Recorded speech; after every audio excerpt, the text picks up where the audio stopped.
But enough of this palaver. Let's get the show on the road. I worked really hard. You turn on the microphone?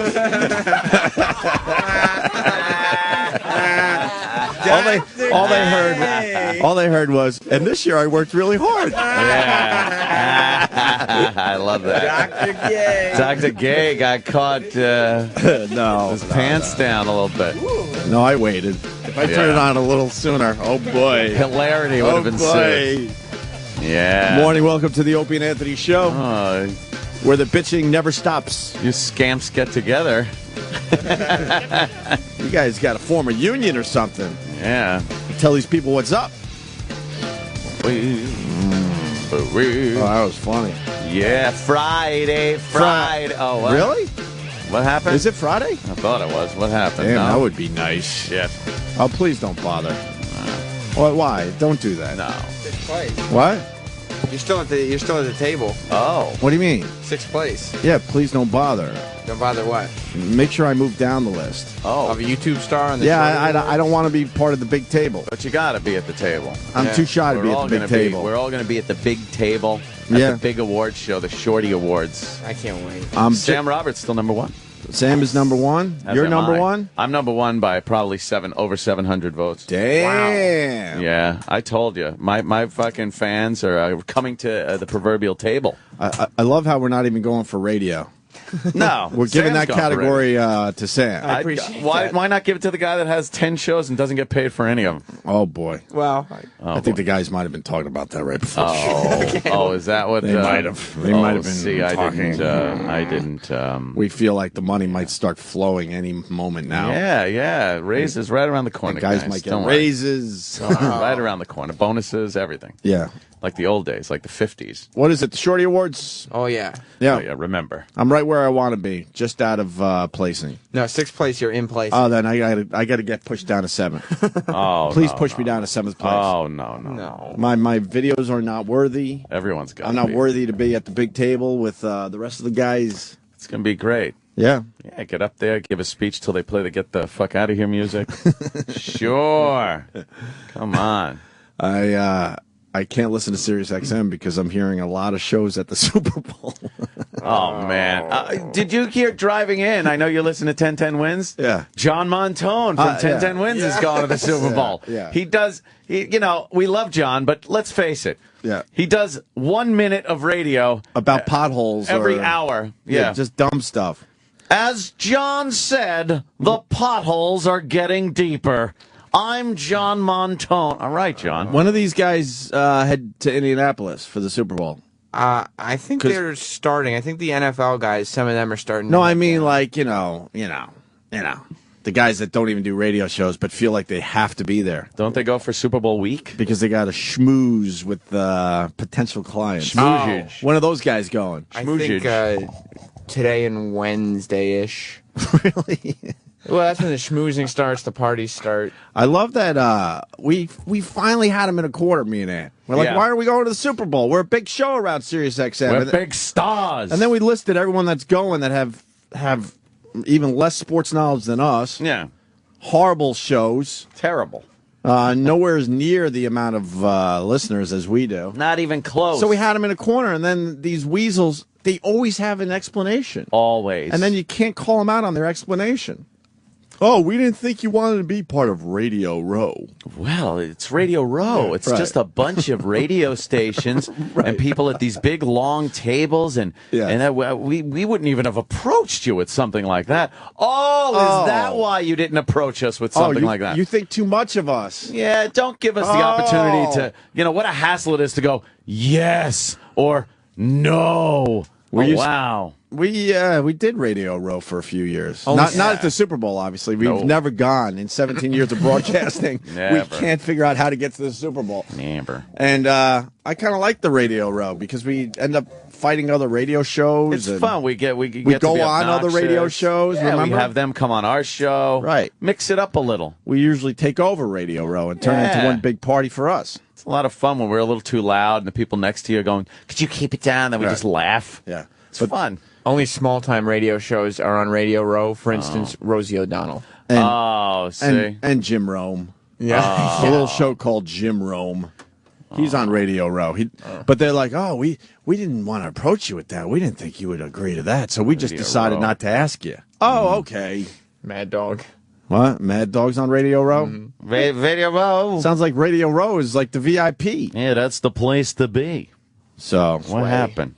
Sway on Radio Row? like, logically, why is Rosie there and we're not? Well, she's doing the show Friday from 12 to 2 p.m. 2 hours. Is it how big lesbian women enjoy the Super Bowl?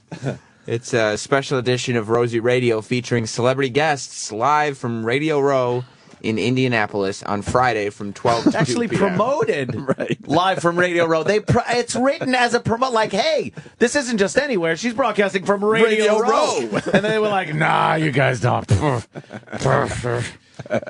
What happened? That was such an excuse, wasn't it? Please. And then what are we supposed to say? Oh, thanks. Thanks for protecting us from Radio Row. Yeah, thanks for not asking us. Yeah. No, I think what we said was, but we would do Radio Row. Yeah. Oh,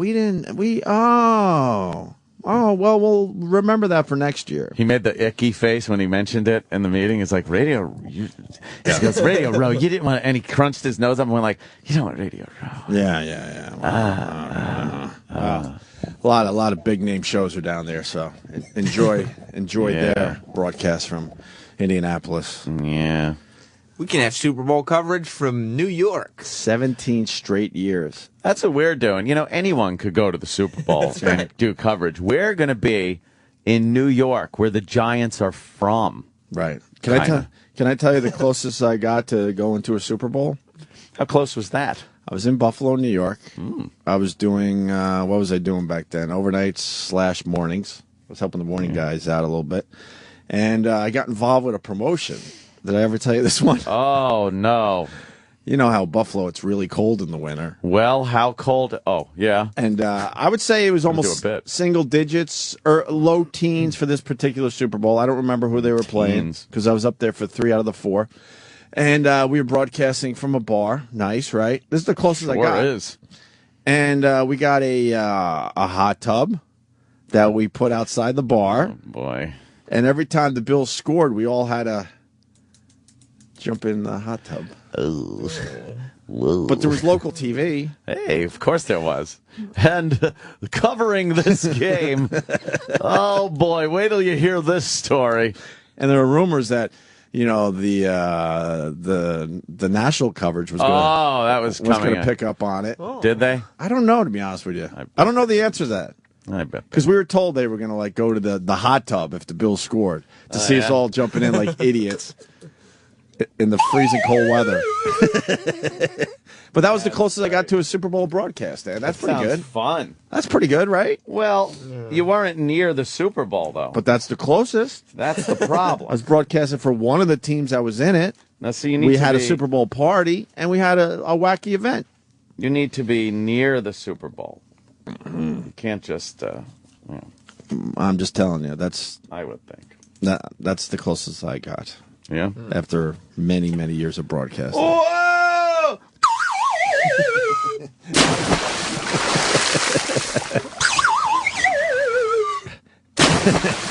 It's one of those promotions. You do it, and then you sit there in the hot tub going, now what? We look like idiots.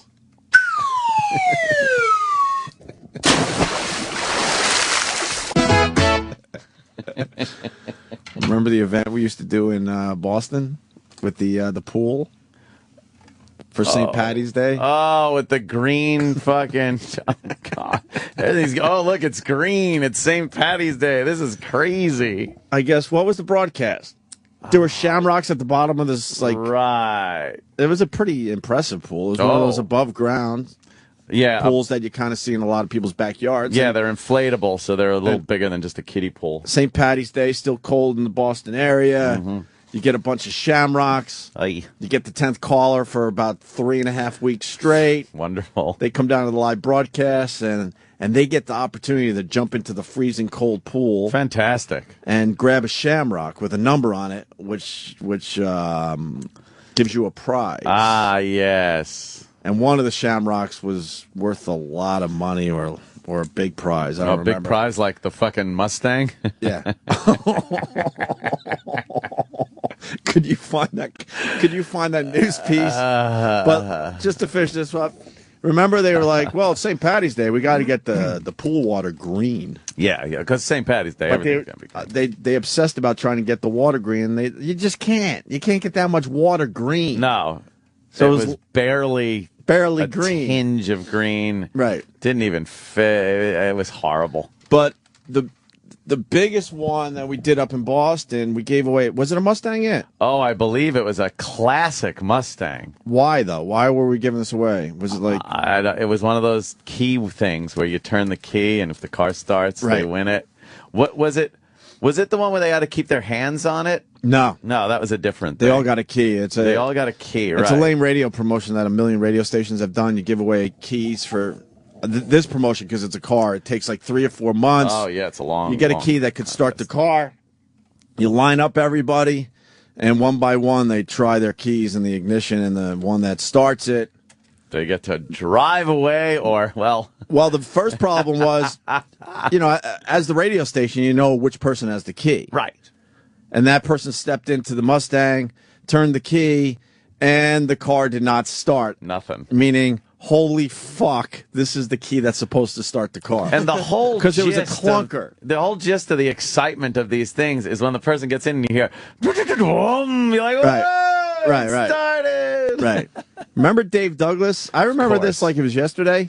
We were on Afternoon Drive. They were teasing that there was going to be a massive contest announcement. Yeah. And right up until 10, 15 minutes before we had to announce the big contest, we didn't have a contest. No. Because the person that was going to give us the car, I think, fell through. So they had to scramble to find another one, hence the major problem that ensued. And then Boston TV blamed me and you. Yep. Because it was our shift that was picking the winner finally, having everyone line up with their keys. Yeah, so it was Opie and Anthony's phony fucking piece of shit car giveaway. Right. Not the station. It was more like Opie and Anthony suck. Yeah. And then the lady sued the radio station.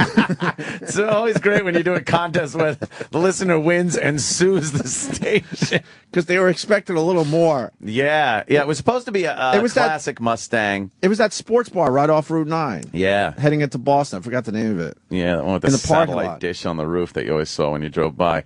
It was a classic Mustang, supposedly, and it was refurbished. Right. All redone and everything.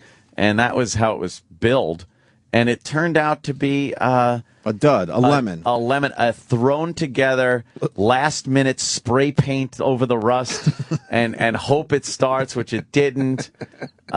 They literally had to tow it out of the parking lot. I think she had to. She had to tow it. Because we all left. Right. We're done with our broadcast, and she's just standing in the parking lot with this Mustang that piece doesn't of start. Shit. When me and Opie are just like, well, our job here is done. See you later. And we fucking bolted. I think we went inside and drank a little bit. Oh, yeah. And just like shook our heads again. And then I think she had to get a tow truck, and then, oh boy, did she get a lawyer. Yep. And I think they ended up having to pay handsomely. Yeah, I mean, they promised her a certain thing and didn't come through with it. No one has the news clip. The news clip is classic. It used to be up online. If anyone has it, yes. Could you please send it to us so we could fucking howl with laughter? Fantastic, man. So anyway, yeah. Did you see? Did you see the Super Bowl commercials? Yeah, I saw 2 of them. That the 2 that count, I guess I saw. Kind of smart marketing. I think this is the first year. Maybe they did it last year because social networking was pretty damn hot last year as well. Obviously. Yeah. But they're releasing the commercials before Sunday. Extended versions. I guess they've been doing this for a couple of years now. That I think about, yeah, but probably. But you release the commercial.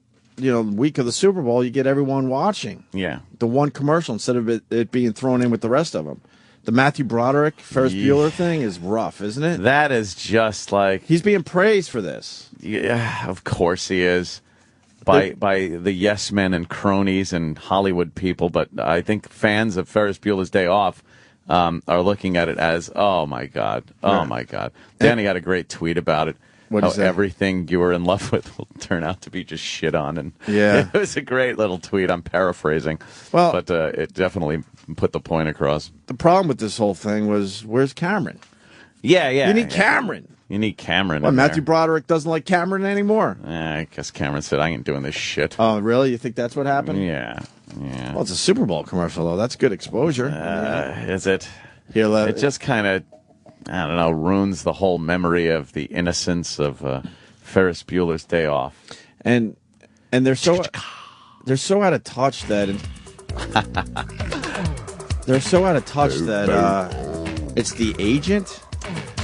Yeah. Mad at Matthew Broderick? Yeah. Who gives a fuck if our agent is mad at us? Yeah. So Matthew Broderick is hiding from his own agent? That's just dumb. It's a reverse of us, because I think our agent's hiding from us. Of course I've been emailing him and texting him. He hasn't gotten back to me. Nah, he's... I don't know what that's all about. I don't know what it is either. I have to check my bank accounts, see if he took off to fucking Thailand or something.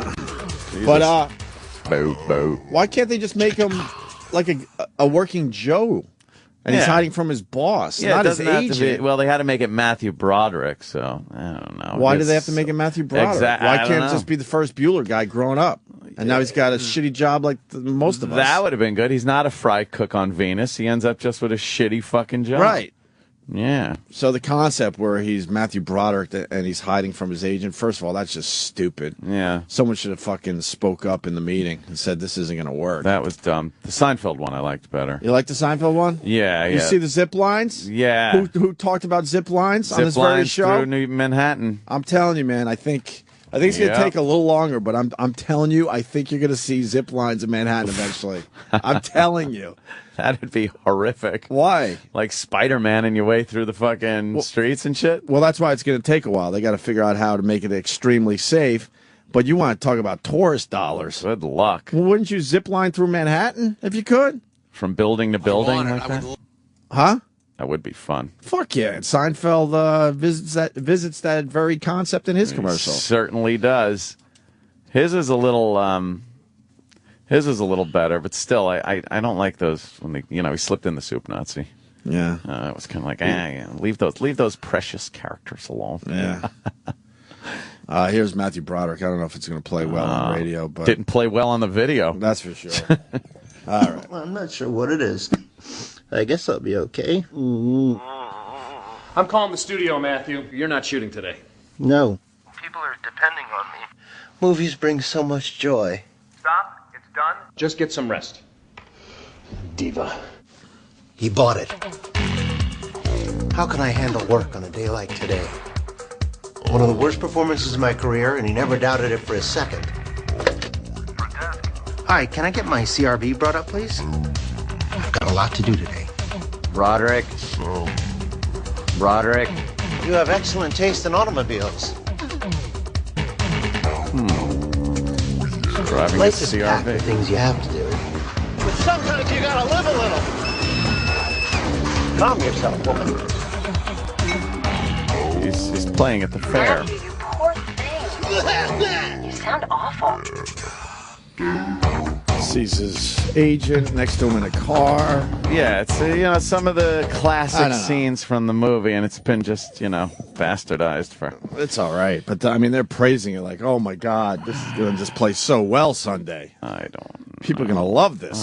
I don't like it.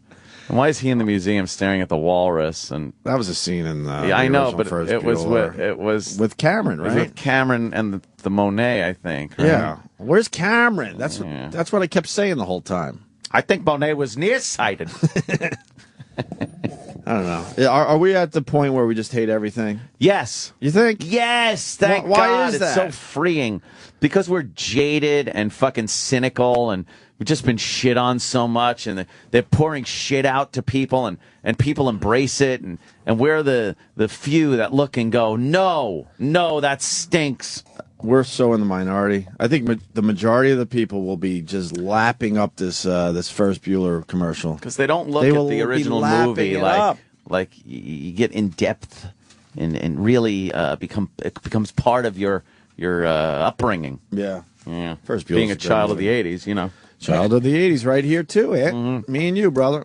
Sure. Children of the 80s. You know what else? And I tweeted this last night. I am livid pissed at a commercial.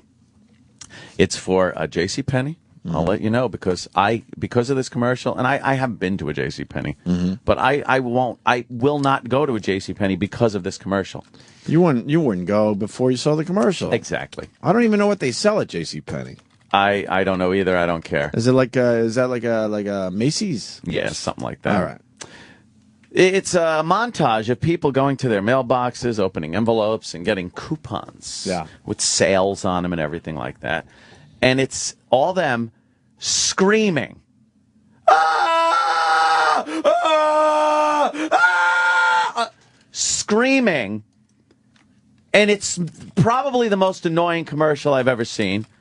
Especially if you're a guy like me that likes to sleep with the TV on, you keep it a little low. Yeah. That comes on very loud, and it's horrifying. It's like it's like your nails on a chalkboard.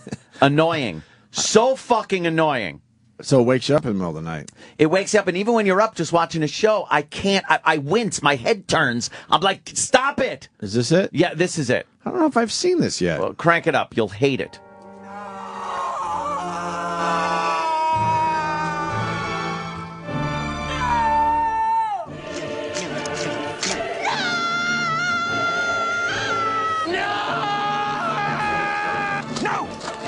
This isn't even the worst one. Why are they screaming? I guess they're going to tell us at the end of the spot. No. They don't even tell you? No. Enough is enough. What does that mean? I don't know. What does that mean? It means they've come up with the most annoying fucking commercial ever. But they give you, and I can't take it. They give you a date, so they're going to tell you on that date, I guess?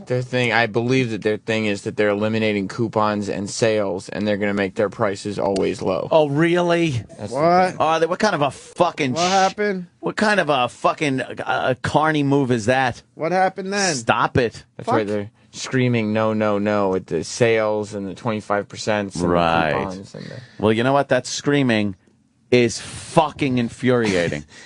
And... Yeah. Kevin from Connecticut. It's Kevin from CONN on Twitter. Oh, yeah. One I see word. his call there. He fucking rules. He found the link? The link to the Mustang store. Yeah, Kevin. Good move. Hold on. Hey, Kevin.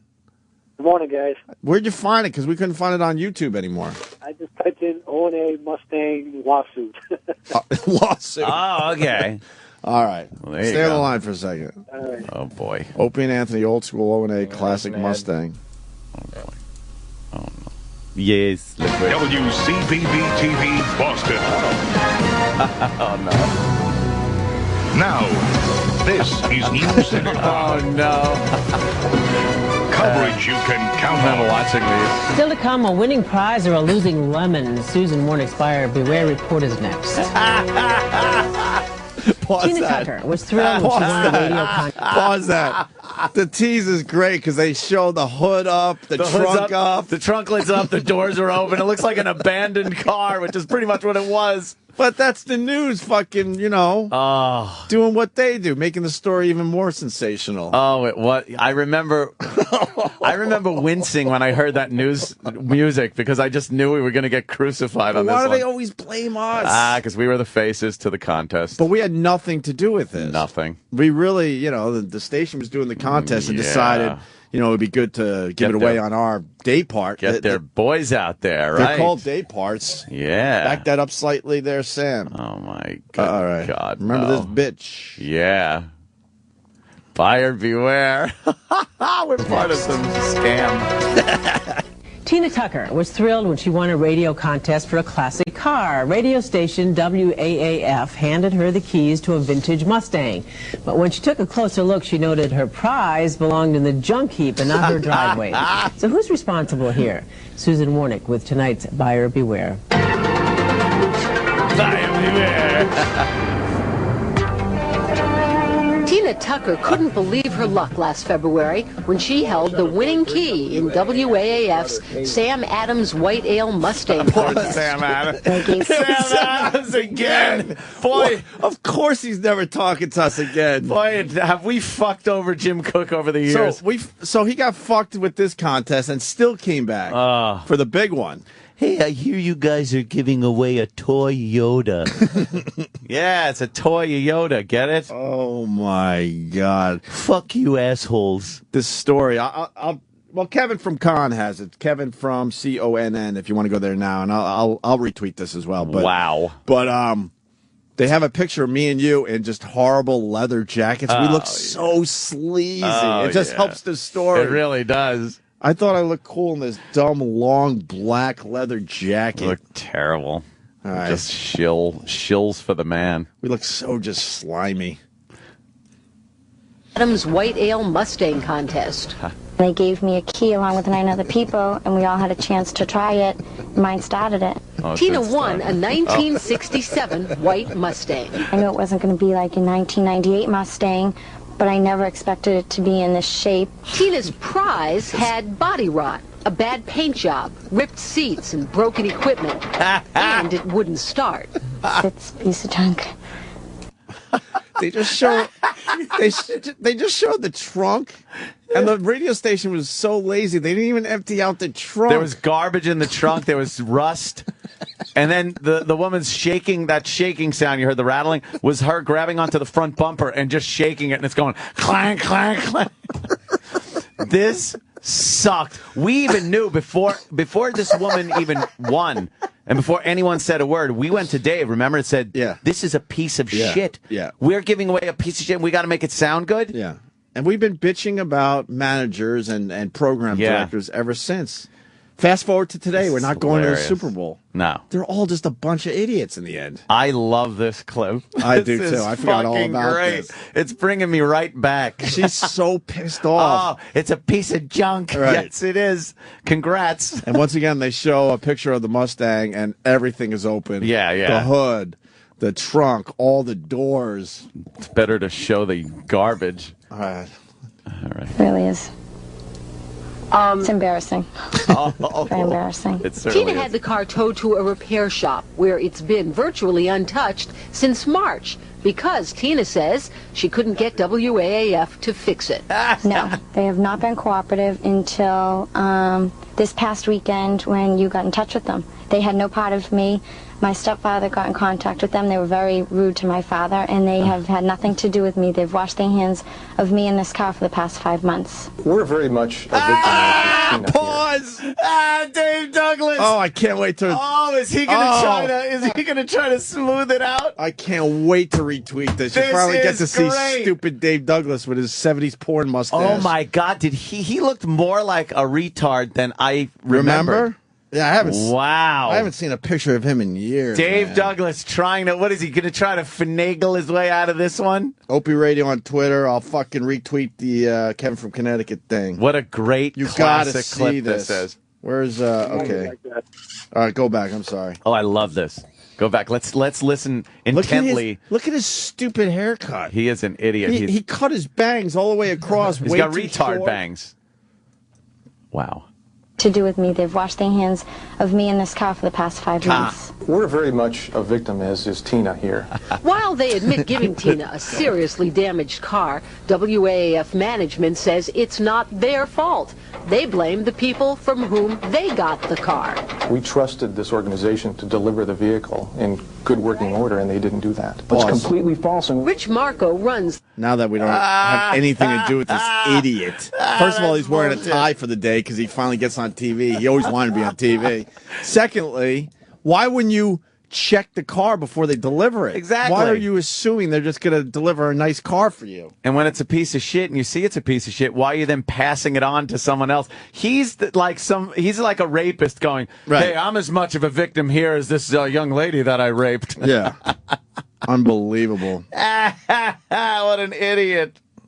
I love this shit. All right, let's hear a little more.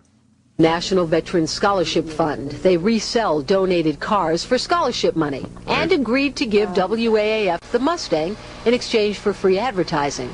But Marco insists the car was given as is.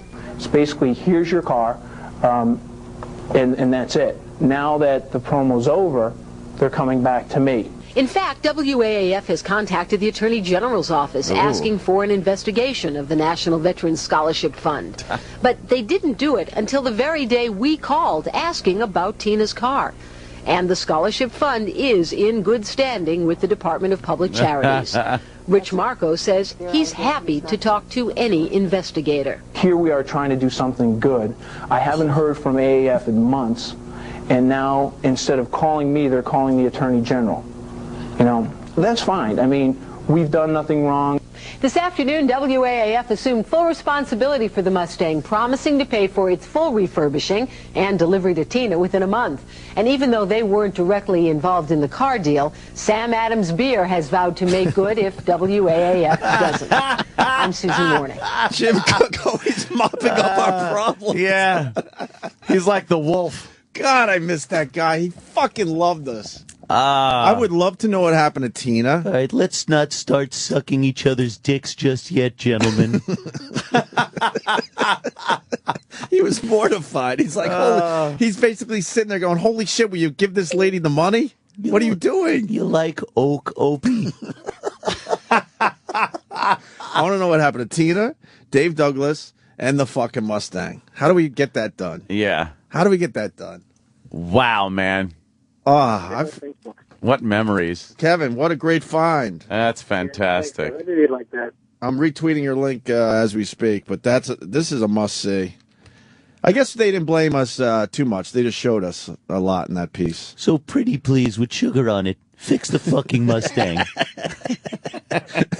He's sitting there like, what the fuck's wrong with you He's got to guys? be the wolf. He's like, look, it's a lousy $10,000 probably. If you went to the lady and said, all right, here, can we give you $10,000 Right. and call it even? Give her the cash. She would have said, fuck yeah. Absolutely. She would have said, yes, thank you very much. Yeah. And a typical radio station, just like fucking hiding and hoping the phone doesn't ring, hoping there's no TV cameras outside. It sat in a lot for 5 months after we gave it away. Sat in a lot, rotting away more. Just rotting more. That is a classic and typical radio fucking promotion fuck up. Right. Oh, that is so funny. And it's been going on ever since. Oh, yeah. And before Radio's that, the scum of entertainment. it really is. We've always known it. It's one step off of the Kearney boardwalk. Yep. Oh, man, that was funny. God damn, I forgot about that. Holy It's a shit. piece of junk. Yeah, she was like, it's a piece of junk. And Dave Douglas with a fucking tie on. Oh, choke him with it. All right. Let me fucking tweet this shit. Yeah, you got to get that out there. People will love seeing Dave Dickless. About just now. Wow. The hell is It's weird putting that? the face to the Dave Dickless. Huh? It's weird putting the face to Dave Dickless after all these years. It is. You got a lot of our old stuff, don't you, Kev? A lot of it's out there. I don't have it per se. Yeah. I forgot all about the Mustang. I don't even know how it came up. We were just talking about shit. You got any other ones that we might have forgot about? We were always 2 hours of audio. Jesus. You know, I don't know if we've played in a while, but the WoW one is classic too. Yeah, the WoW news story. With the fucking with the news guy who had earrings in his ears. He was trying to like lull us into a false sense of security. Oh, he was laughing and loving the whole promotion. We had naked and hanging girls out in with that us. day, and he was very close to some activities. And then we're all excited because he came in under the guise that he was doing a positive piece on Whip 'Em Out Wednesday. This is how stupid we were. Just a fun little piece, yeah. And then we called everyone. We're all excited. Yeah, it's going to be great. And holy fuck, they crucified us on the news. Of course they. He got his suit on, he took his earring out, and got all serious and went, Right. the law should shut this down. The danger to people on the highway. We're like, what about the fun guy that came in, was laughing and squeezing tits and having fun? It's like, wait a minute, we were giving you naked lap dances a mere 2 hours ago. Sexy has an update. Sexy? E-Rock has an update on what? The Mustang? Yeah, on her, we found her number, and I just gave her a call. Yeah. And I explained what we were talking about. She went no and hung up on me. Whoa! Really? Yeah. Why? Holding a grudge like that? Why? She's not answering now. I don't know. So the contest. Because I asked her, I'm like, did you win this white Mustang from WAAF? 14 years ago. Yeah, and she said yes. I said, well, this is the Opie and Anthony show. We want to just touch base with you, see what happened to you in the Mustang. And she went no and hung up. And now she's not picking up. Wow, that was wow. She's still pissed. Hey, lighten up, Francis. I forgot all about this. Yeah. She's still pissed. That's 98. That's 14 years ago. Coming up on 14 years ago. 14 fucking years. Lighten up and come on the air with us. Wow. Yeah, because they refurbished the thing and it was still a piece of shit. Tell her we'll make good. Oh, my God. And we're going to give her... How much should we give her? We should give her a toy Yoda. Give her $100,000. Or $100,000. All right, Kev. Thank you. I'll look for that WoW story. Huh? I'll look for that WoW story. I don't know. Have we played in a while? I don't want to keep doing the same shit over and over again. But if we haven't played in a while, it might be worth it. That isn't it. All right, guys. Take care. Thanks, Kevin. All right. Thank you. Fuck, that's great. That's a good one. Wow. Girl wouldn't fucking come on. No. She's pissed. What is she, fucking 45 now? She looked like she was mid-20s, maybe. Mid-20s. Yeah, she's over 40 now. Yeah. And still holding a grudge. Holds that grudge, man. Wow. What's that about? I'd love to know what happened with that. How did it end? We have her right there, and she won't say, huh? That sucks. You know how it ended. They kind of patched it up and said, "Look, we met our obligation, and now here's your piece of shit Mustang. Enjoy." Dumb radio promotions. Oh, that's how that started. Yeah, we've done a few. Yeah. Oh my God, I had a weird fucking cosmic ghostly moment with my phone last night. What? Oh, it was creepy. What happened? I was trying to tweet or something, and then I'm constantly hitting the button that brings up Siri and, voice activated thing. And it goes, "Who would you like to call?" And I went, "No one." And it said, "Calling Patrice O'Neill." No. Yeah. I was like, ah. Well, you should have fucking called. Maybe you would have maybe he figured out some shit. No, I hit the button. It heard the O in no one. Right. And the closest thing on my, list must have been O'Neill. So it said, "Calling Patrice O'Neill." I was like, ah! But if someone's going to figure out the afterlife, it would be Patrice. Maybe figure some shit out. It's like, nigga, I tried to call you and you fucking hung up on my shit. What, you scared of ghosts? Scared of ghosts, you little faggot? What the fuck are you...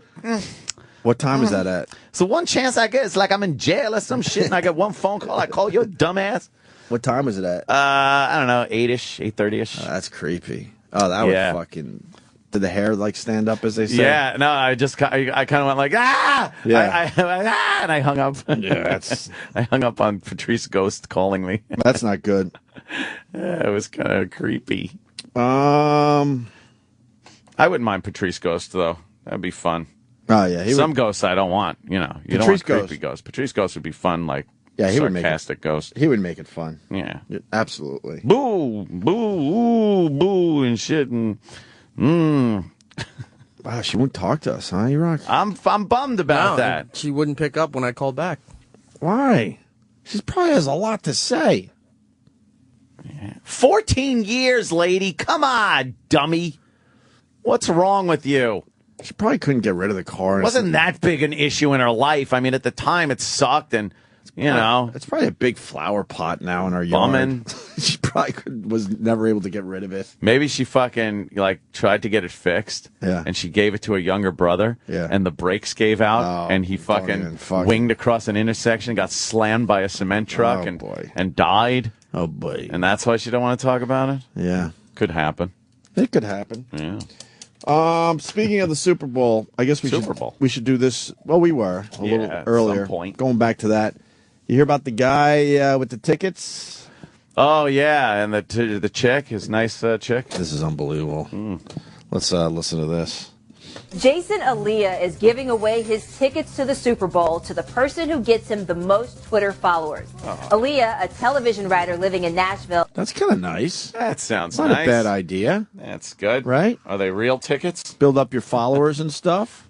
Or is he going to screw over the winner? Spent $8,000 on 2 tickets to the Super Bowl to go with his football-loving girlfriend. Well, after he bought the tickets, things started to unravel. On November 7th, Jason was diagnosed with bladder cancer. His girlfriend's response? She dumped him. In an interview with Trending Now, Jason told us she, quote, could not handle the stress of having a boyfriend with cancer. Jason was planning on proposing to her on Christmas. Well, how long were they going out? How long were they going out? How long? And, huh? He's planning on proposing to her in a year? What happened? They just said Jason was planning on proposing to her on Christmas. Well, he's now, Yeah, come on. He's amping it up now to really get your emotions going. Yeah. And did the relationship have problems before this? I need more info. This sounds horrible, obviously. Yeah. Yeah, come on. More info. Jason was planning on proposing to her on Christmas.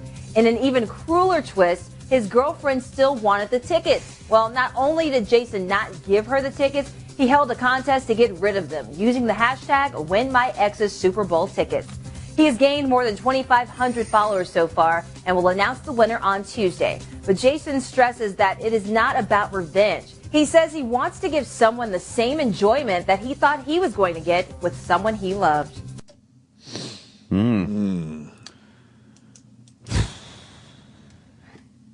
Well, that sucks. Boy, that sucks, huh? I hear a lot of people, can't handle the stress. Yeah. That 50-50 movie deals with that a little bit. Oh, yeah? Yeah, a little bit. I don't want to get depressed. I wouldn't see that. Huh? I don't want to see that. 50-50? Yeah, I don't want to see that. I think you would like it. Nah, I probably It's well written. Nah, man. I don't think that's it. No? I don't think. Too ghoulish? Nah, I don't think. Yeah, ghoulish. I don't like ghoulish. I don't want to see that incredibly close and fucking loud movie either. Whatever that is. What's that? With that kid and the fucking father's dead in the Trade Center and fucking. Oh, yeah. Why? Why did they have to make it the Trade Center? To really make it hurt? Exactly. Because that one makes a lot of people hurt a lot. Now you could have, Why couldn't Tom, maybe we need to see the movie, but why did Tom Hanks have to die in that way? And then there had to be a special key he left behind. Oh, exactly. And now the kid has to figure out what the key is for. Could have been in a horrible combine accident on a farm. Something else. Something like that. Could have been burned to death in a metal forge. Right. Something like that. Right.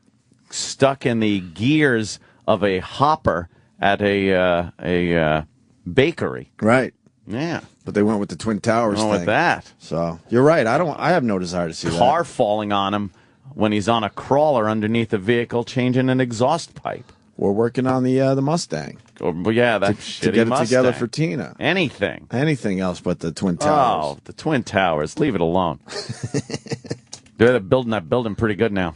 It's just about done. That thing's pretty goddamn tall now. I don't think it's going any higher, is it? Well, they're going to put that big spire on top to kind of cheat and get more height out of it. Right. I don't like when buildings cheat. I don't like the cheating building either. I want floors all the way up to the ceiling. I think the world record should be how many floors you got, not the cheating part. Yeah. Because anyone could put a stick up there. What, are they going to duct tape a broom handle if they're a little short? Including the Empire State Building, which is old school. But you can't have all that cheating stuff. You're Empire right. State Building's kind of cool with the big antenna. Right. But it's cheating. I don't think it was meant. They didn't say, let's put an antenna on there to get this building higher. Right. They put an antenna on it because it's the highest building around, and they were like, hey, we need to get our radio signals out. Right. But they're on purpose, they're putting a spire on it just to make it. Is it going to be the 1776 foot-high building that they want it to be? Is it going to be an antenna? Probably. I would assume there'll be an antennae on there. Is it going to be kind of impressive, or is it just going to be... Well, it looks impressive now. It's already higher than any of the buildings around it. No, I mean, is this the spire? The spire going to be impressive? Yeah. It's sort of a sail-looking kind of a shape to it. It's more of a triangle than just a stick. I don't know. And then that building next to it's going to look pretty cool too. Looks like it was cut with a lightsaber on a bias. Right. Yeah. If I may geek it up here. If I may geek it up a little bit. When is that thing going to be done? Oh. I think in the spring. Oh. I think that cancer story just creeped us out. Yeah. Huh? Yeah. Gives you the heebie-jeebies. Gives me the heeb-e-jeeb-ees. You know what movie I want to see? What do you want to see? Where they try to save the whales. Oh, Jesus.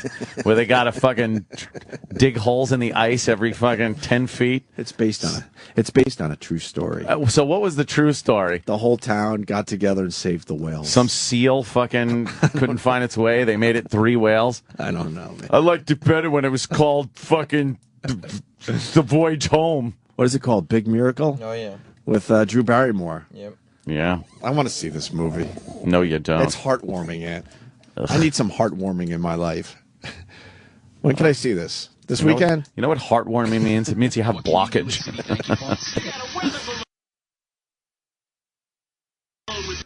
What the hell? Oh, it's a commercial. No, we always get these ads coming in. Little ads. Okay, the ad's almost done. There it is. This looks great. It's PG. It's fun for just about everybody. The avocado. This little guy and pretty much everything else in town has to take 4 separate plane rides to arrive up here in chilly Barrow, Alaska. Is he the weatherman? Adam, Your material up there seems like it's running a little thin. What the heck? I think Barrow might have one great story left in her. This is solid ice. It goes for 5 miles from here to the open ocean. 3 gray whales are now trapped in walls of ice 6 inches thick. You have whales in trouble and you didn't call me? I didn't call you because there's nothing you can do. There's always something you can do. Rachel? That's Drew Barrymore playing that role she plays. Are you trying to say that she doesn't really adjust? What a fucking one-dimensional actress this Drew Barrymore is. She's kind of like America's Sweetheart. Oh, is she? With that heart of gold. Yeah? Kind of hippie-ish with that heart of gold. You know what? She plays that well. It was all downhill after E.T. That's great. Do we have to play the whole thing? She's going to save the whales. Yeah. Get the town together. It gets very emotional. Oh, is that how it gets very emotional? Yeah. They have to literally chop holes in the ice so they could breathe as they move along under the ice. Right. Is that what's going on? Yeah, because they breathe. They're mammals, you know. And then they can't swim 5 miles without breathing. Right. So they have to chip these holes in the ice. What's that? And then as the whales get to the hole, they come up, they breathe, and then they go to the next hole. Right. You think there's going to be a problem? I bet there's a problem. Even though they figured out how to get the whales? I bet at one point... You think point... one's going to wander away for a while? One wanders away, or... they're going to be like, oh no, where's the one whale? Or they have a freeze, right. Or they have to chop a hole. Right. They're like, oh no, quick, get the hole chopped, the whale moved. And then they find the whale maybe at the last minute, and it breathes just in time. Yes, it comes up. And then you can finally get the grand finale. And the music plays, and everyone goes, ah!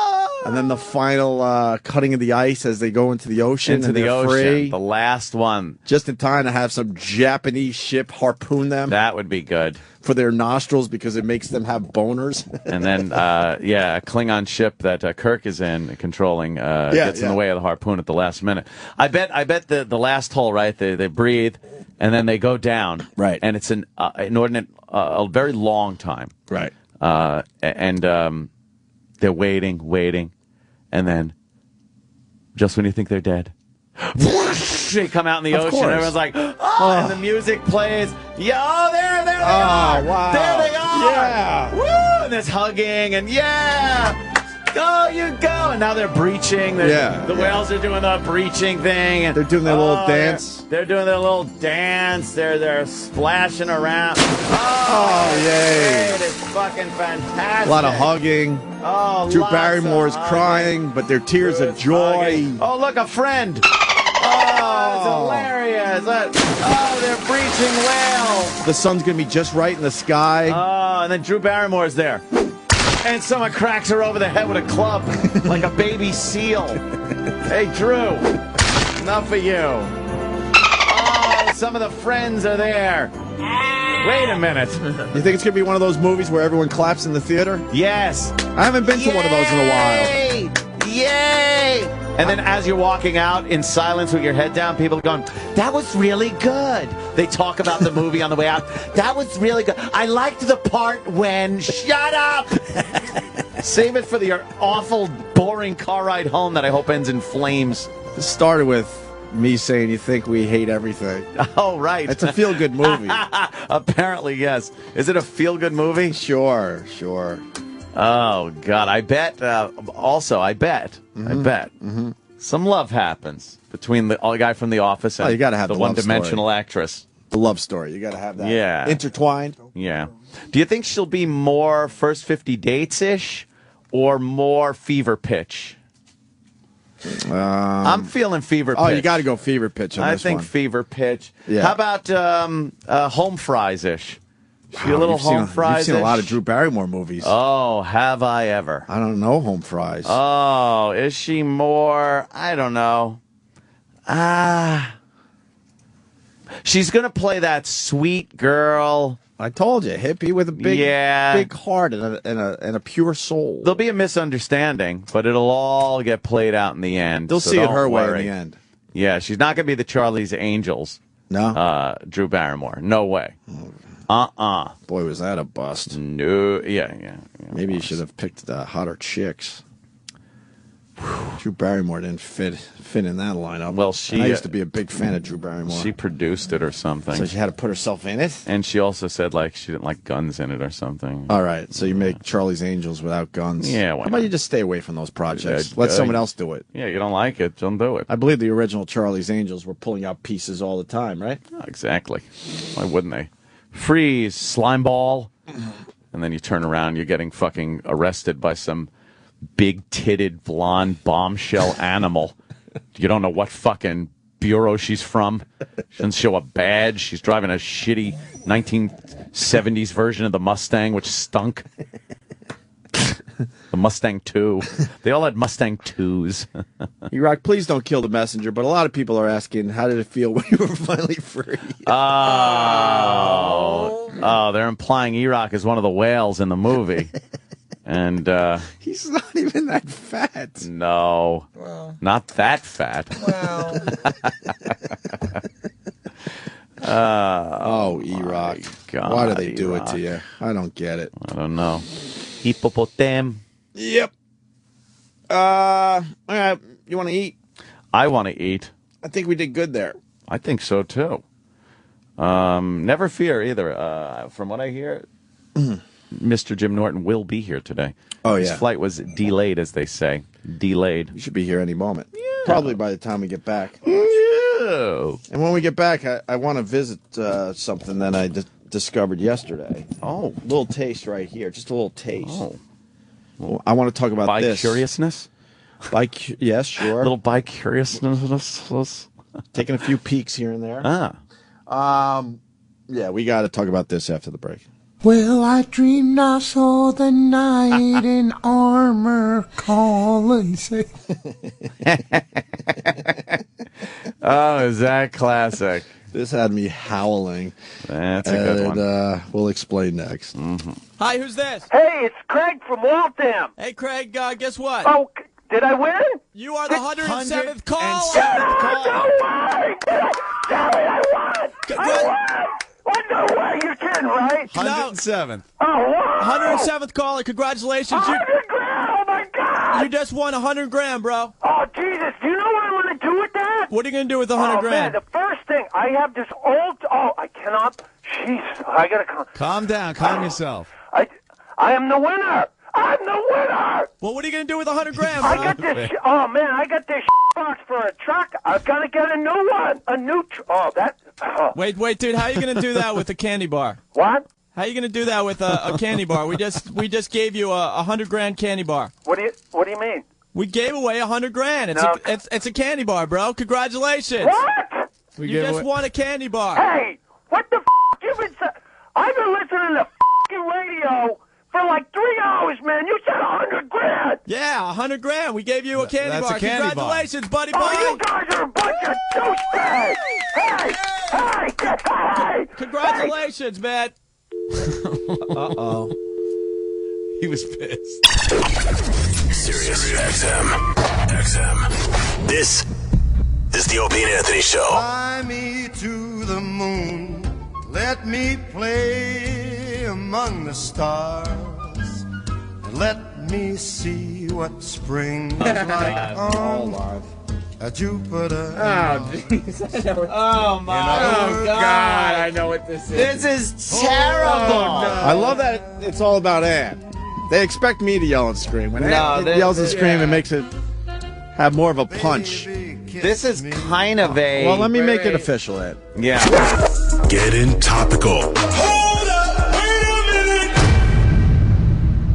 With the Sex Man. Good morning, sexy. Yeah, hello, hi. How was it working with Drew Barrymore, by the way? Did you enjoy your time? So you're insinuating he was one of the whales. Because he never commented movie. about the thing we said before the break. Yeah. What do you got? I don't know why they say those things about you, quote unquote. Yeah. Oh boy. Now, E-Rock. I hate that people are onto my game. I would. Whoa. Fucking hate it. E-Rock knows there wasn't one person saying shit. That's what he just made sure everyone knew. Sorry, Ed. Go ahead. I would assume. I would assume this is Apollo 14 blasted off on a mission to the moon 41 years ago. Well, when you have the sheet in front of you, yes, it's easy. Yeah, but first of all, Apollo 14, all the Apollo missions, believe me, technical marvels. But when it's the first one, right, or the final one, or even Apollo 13, which didn't quite pull it off, I could understand that. But 14? What's wrong with 14? No one's really... No one really thinks about 14. What happened with 14? It went to the moon. Came back? Came back. Can you name one astronaut? Nope. Not from 14. I can. Who? I'm not going to say. Yeah. Why do I have to share that info with people? They can look it up themselves. Yeah. No, Gus Grissom wasn't there. Gus Grissom was dead by then. Good old Gus Grissom. How many astronauts could you name? Let me think. Like moon astronauts. Moon astronauts, Well, like not the original Mercury 7? Moon astronauts. Fair enough. Astronauts in general. Oh. I know Neil Armstrong. Buzz Aldrin. And I know Buzz Aldrin. Mike Collins. I know Mike Collins. Ted Scheckler? No. No. Bill Tetley? No. I know. I think my brother was supposed to be named after an astronaut. Is there an astronaut with Scott? Scott. Yeah. Was there? Yeah. He likes to tell people he was named after an astronaut, but really, most of us were named after sitcom characters. But I think he likes to romanticize his John name. Glenn. John Glenn. Yeah. Is Scott an astronaut? No. Scott Carpenter. Scott Carpenter. Yeah, my brother likes David to think. Scott. Huh? David Scott. Well, Scott Carpenter's the famous one. He was one of the original. Yeah, I think my brother likes to think he was named after him. Yeah. He might have been. My brother Darren, absolutely after Darren Stevens. Darren Stevens. Yes. Named after Darren Stevens. But I'm not Greg from Greg Brady. No. No. What Greg are you? I don't know. My mom's best friend's husband was named Greg, so that was a little weird. I'm wondering who my real father is. Oh, boy. No. Why would I be named after some other guy's fucking... Yeah, boy. Why? She goes, I just like the name. I wonder if there's something there. Oh, man. Do I have Greek tendencies? Greek. I don't know. Ask somebody else. I believe he was Greek. Greek. I Greek. Do I look Greek? Even with the beard, maybe? Greek. Yeah, with the beard. Maybe I look a little Greek. You're not swarthy enough. You're No. not dark and olive oily enough Yeah. to be the Greek. We're waiting for Jim Norton because Kenny gave us a great tease. He just said that Jimmy lives a what life? Exciting Exciting life, he said. Jimmy was supposed to be here already. Obviously, there was a problem. Yeah. And Kenny, we forced him. He told us what the problem is, but I guess we should... we'll wait for Jimmy. We should let Jimmy tell the audience what the problem was. Yeah.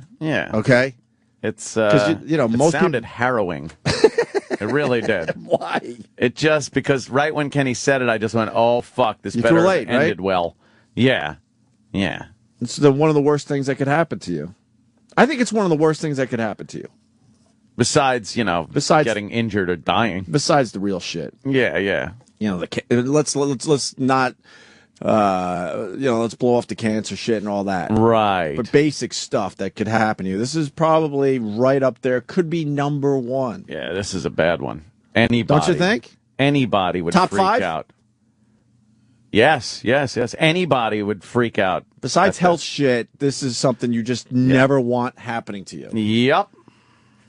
Maybe we could do a little phone topic. Oh, hey, what is it that you think nobody would want to happen to them? The number one thing. Oh, by the way, let the record state, just an update. A couple things.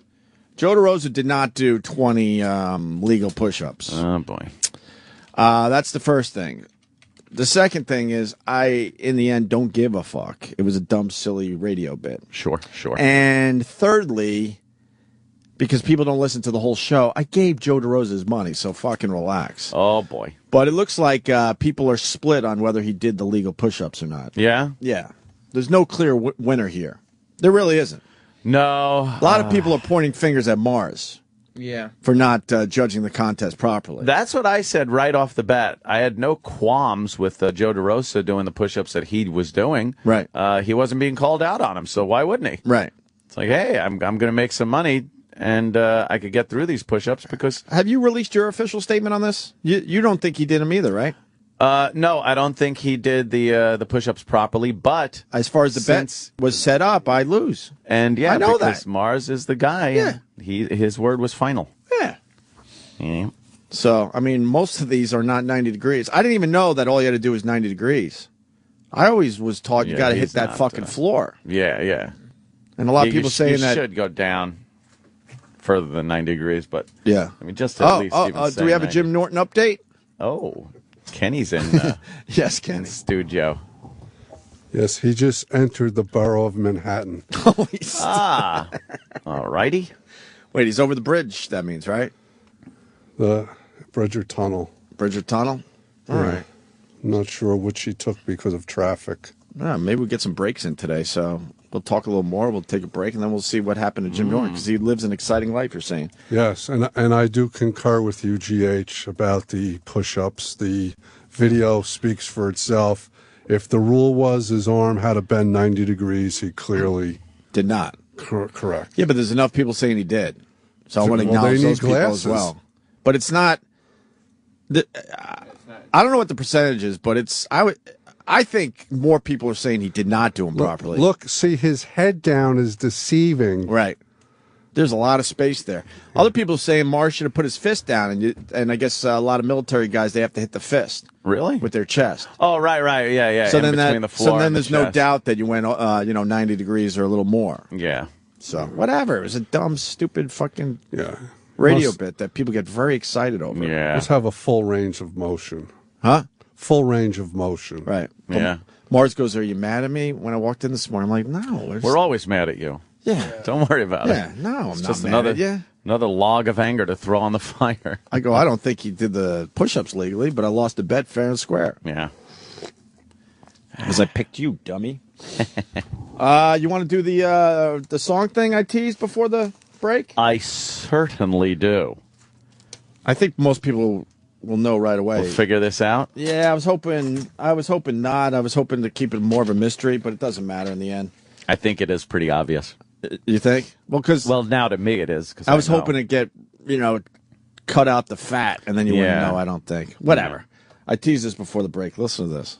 Well, I dreamed I saw the knight in armor call and say... Well, hold on. All right. Okay. It's Don't good. look, camera. It's really good. Wait, hold on. Well, I dreamed I saw the knight and... Quit making me laugh. I'm not. I'm just looking over here because I just want to hear it perfectly with this ear. Well, I dreamed I saw the knight in armor calling, saying something about a queen. There were peasants singing and drummers. Why are you laughing? It's so good. There were peasants singing and drummers drumming, and the archers split the tree. All in a dream. Almost split his head. Why are you laughing? That's good, don't I sound like Neil Young? You should do You should do a Neil Young cover on my. All album. in a dream. All He doesn't stop. in a dream. The loading had begun. Flying Mother Nature silver, she's to a new home in the sun. I can't believe you know all the words. Flying Mother Nature silver, she to a new home in the sun. I was lying in a burned out basement with a full moon in my eyes. I was hoping for replacement. Then the sun burst through the sky. All in a dream. How does he know all the words? All He's retarded. I can't believe you did the whole song. Huh? See? That's pretty good shit right there. Oh, yeah, people love it. All in a dream. That's some Neil Young right there, off.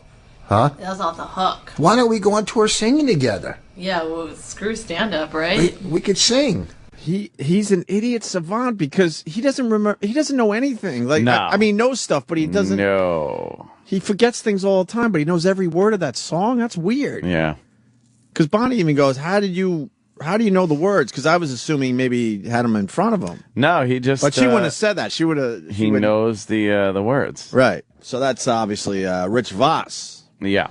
And it's on their latest podcast that I think was available starting yesterday. I'm telling you, everyone's doing a podcast at this point. I mean, everyone. I listened to Voss and Bonnie. I listened to a little of the Ant one. Mm-hmm. Haven't listened to Sam's yet. And a little bit of the Bob Kelly one because I do that one from time to time. That's it. But everyone's doing podcasts now. Of course. But I love theirs. I fucking love theirs. Because they're just so real. Yeah, it's just them hanging out and bashing each other, and Rich apparently singing poorly. Well, he does Under the Boardwalk, too. Yeah. Just a little bit. You want to hear Under the Boardwalk? Yeah, let's he likes hear the some of that. I think he likes the songs with falsetto in them. Does he? Or is it falsetto? Falsetto, yeah. O or A? O. Falsetto. Yeah. Right. I wish I knew another song. I do. You know what? Let's Under the let's Boardwalk. not give it all away. But let me do Under the Boardwalk. No, let's not give it all. Under the boardwalk, down by the sea. I'll do that part. You do the Under the Boardwalk. It's not down by the sea. Under the boardwalk, Down by the sea. under the boardwalk. I don't know any words. I don't know the words. Hey, Raina. Ask Raina if she wants to sing with us. No. To wrap it up. I don't want to. Come on. What are we? What? I just hate the idea that we're like traveling circus clowns. She doesn't want to be a circus family. No. The aristocrats. Identity theft, people are guessing, with the Jim Norton thing. Oh. This is something that I think most people would just be in a major fucking panic if it happened to them. But what it is could lead to identity theft, that's for sure. Oh, wow. Yeah, that's a good hint. Yeah. But yeah. You're obsessed with that video there, Sam? 100%. Why? I could watch this video. Like, this could be, if there was one video for me to watch always, this would be it. The electric wheelchair homie singing karaoke? Every part of it. Like, when you start breaking it down and analyzing what's going on every level, it just gets funnier and funnier. There's just a guy. You see the car almost take him out at the end? That's part and the of it. wheelchair doesn't give a fuck? He Wheelchair doesn't guy care. don't give a fuck. He doesn't care. It's his road. Right. And all the cars will stop for him because he needs to share his karaoke with everyone. It's my brother-in-law AJ down there in Philly on the job. He ran into this guy, and then I guess this guy is known all over Philly. All he does is he just wanders around in his electric wheelchair. He's got a karaoke machine, and he just sings songs. And he don't give a shit what people think of him. That's great. Is he any good? Yeah. Can he sing? Yep. Huh? Rocks that mic? Oh, yeah. Well, I don't know. It's back in the game.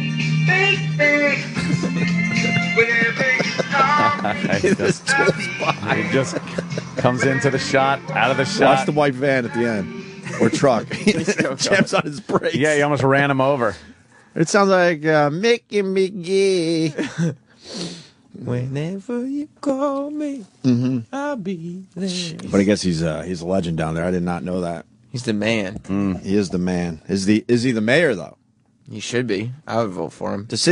Every city has one real mayor and one fake mayor. And the people that they go, oh, he's like the mayor of. Yeah, he's the mayor. And you got to be a little wacky Speaking to be of the mayor. Mayors, God, we're just waiting for Jimmy. Mayor. I want to know what happened. I like the sound. Goldie Wilson And? ruining Hill Valley with his horrid fucking policies that turned a movie theater into a porn theater and dirt all over the place. Terrible. The mayors are at it for their Super Bowl bet. Oh, boy. I can only imagine. What are they betting? You got Mayor Bloomberg here in New York and Mayor Menino in Boston. You do realize the Mustang was 14 years ago, and he was the mayor of Boston. He was the mayor. And he was the mayor way before then. Before that. He's got to be pushing 20 years as the mayor of a city. Is that legal? It shouldn't be. With the Super Bowl less than a week away, Mayor Bloomberg and Mayor Menino made their bet, and it's really stupid. It's like a travel thing, trying to help each city's tourism, I guess. If the Giants win, a New York family will win a super tour of Boston. Whoa. They get 4 tickets on JetBlue. Do they go on the duck boats? Let's see. A 2-night stay at the Ritz-Carlton. Oh. Dinner for 4 illegal seafoods. Homicide. Dinner for 4 at the Top of the Hub restaurant. Oh, they get a couple dinners, huh? Top of the Hub, dinner, illegal seafood, and homicide. Oh, wait, no, Harborside. Harborside. Oh. 4 tickets to a performance at the City Performing Arts Center. You get box seats to a Bruins or Celtics game. Wow, this is huge. A behind-the-scenes tour of the newly expanded Isabella Stewart Gardner Museum. That sounds boring. And there you go, a duck tour ride, Ant. Duck tours. A VIP tour of the personal diaries of John Adams, which inspired the HBO series at the Boston Public Library. A VIP tour of the Samuel Adams Brewery. All right. In Jamaica Plains. Jim Cook. That's a scary ride into Jamaica Plains. Check out the brewery, by the way. Especially on a duck. But they got 20 fucking foot fences now. Yeah. So you're good as soon as you get into the compound. And a photo with Mayor Menino. Oh, man, would I love that one. And then you got, if the Patriots win, one Boston family will win a super tour of New York City. They will receive 4 tickets on the Delta shuttle. JetBlue better than Delta? What's going on here? Why would anybody fly? It's Boston to New York. Yeah, you got to have the whole experience of landing at the big airport of each city. Yeah. And then bus, it's quicker. Goes on. It's Grand Hyatt they stay at. They go Grand to Hyatt. They go to the Russian tea room. Russian tea room? They go to B. Smith's restaurant. There's a little drop-off with the New York's part of this bet. Why not the fucking There's a drop-off. Ritz-Carlton here? Yeah, why don't you just fucking 4 club seats to a Rangers or Knicks game, 4 tickets to the Phantom of the Opera. You got to take in a Broadway show. You got to see a Broadway show. It's joyful. It's joyful. A ride with the captain on Statue Cruises to Liberty and Ellis Islands with a VIP tour of the Statue of Liberty Crown and Museum. Is that the captain that smashed into the pier that day? That'd be exciting. That would be fun, right? Yeah, Make it exciting. Excitement. I think Boston has the better deal here. Yeah, a VIP tour of the new American Wing at the Metropolitan Museum of Art. A VIP tour of the Brooklyn Brewery. And a photo with Mayor Bloomberg. She's going to take a picture with you. How do people enter this shit? It's a lottery. Yeah, how the fuck are they... More info about how to enter will be available from the losing city after the Super Bowl. Oh, thanks. So you got to enter after? I guess, yeah. Well, I guess that's so they don't get a bunch of entrants from the team that lost. True. It cuts down your sorting factor. Where's Jimmy? Mimi. He's on his way. What's going on? Oh, he's on his way. Are you a Jack White guy at White Stripes and all that? Yeah, I like it. It was a big day. I think yesterday or today, solo record comes out. Yeah. Yesterday, it came out on radio yesterday and then iTunes today. Really? The first single, yeah. Did anybody break into the boss's office to steal it?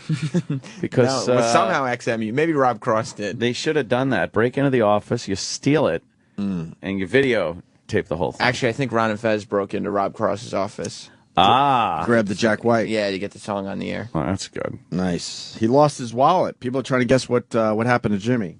That is making him a little late today. Yeah. He did not lose his wallet. Yeah.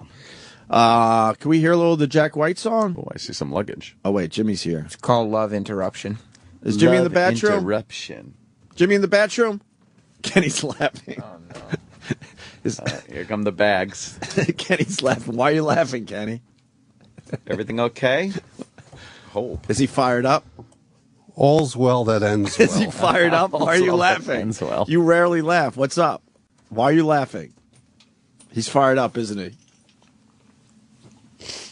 Oh, boy. Well, we're not sure. He'll probably Look at be the smile on Kenny's Jimmy's a face. professional, though. He'll come in and he'll be fine. Yeah, he's probably holding his huge hog right now. Right, in front of the emptying his glory bladder. hole. Yeah. All right, the Jack prostate. White. I think the Jack White will have to wait because Jimmy's going to be coming through that door any second. Yeah. Yeah. And with Kenny smiling, this is going to be good. Well, like I said, he's professional. Yeah, and if anybody wants to see his bit from the Tonight Show, I put it on my Facebook page. Yeah. Ladies and gentlemen, Hi, Jim. prepare to be starstruck. Oh, man. Hi, Jimmy. Jimmy Norton. Boy, it's been so long, I Yanes. know. Been a while. Oh, What a lovely trip. take a little seat. What happened? Because Kenny teased it. Coming in, we left a half hour late because that American Airlines flight's always early. Right. Yeah. But there was a Delta flight stuck in the airport behind us. We're just sitting there. Let's get on push. I offered to. I said, I'll just put my asshole against the end of the plane and back up. But the pilot came on after like 20 minutes and he goes, this is a push-in gate, a tow-in gate. So there was a Delta plane just stuck because one of his engines wasn't working. Oh. So we had to sit there like douchebags. So we fly in, we get in, we land a little after 6, which is very late for this flight. And I'm getting into the car. I'm fucking getting in the car. And the So guy, you're out of the airport. this is probably about a few minutes after 6. No, but I mean you're out of the airport, which is key to the story. You're getting in a car. Oh yeah, I'm the guy my Ruby. God, I'm just slowing the story down. Go Yeah, ahead. the guy Ruby. Yeah. So he's putting my bag in the back. Yeah. And I look at my laptop bag, and it just looks wrong.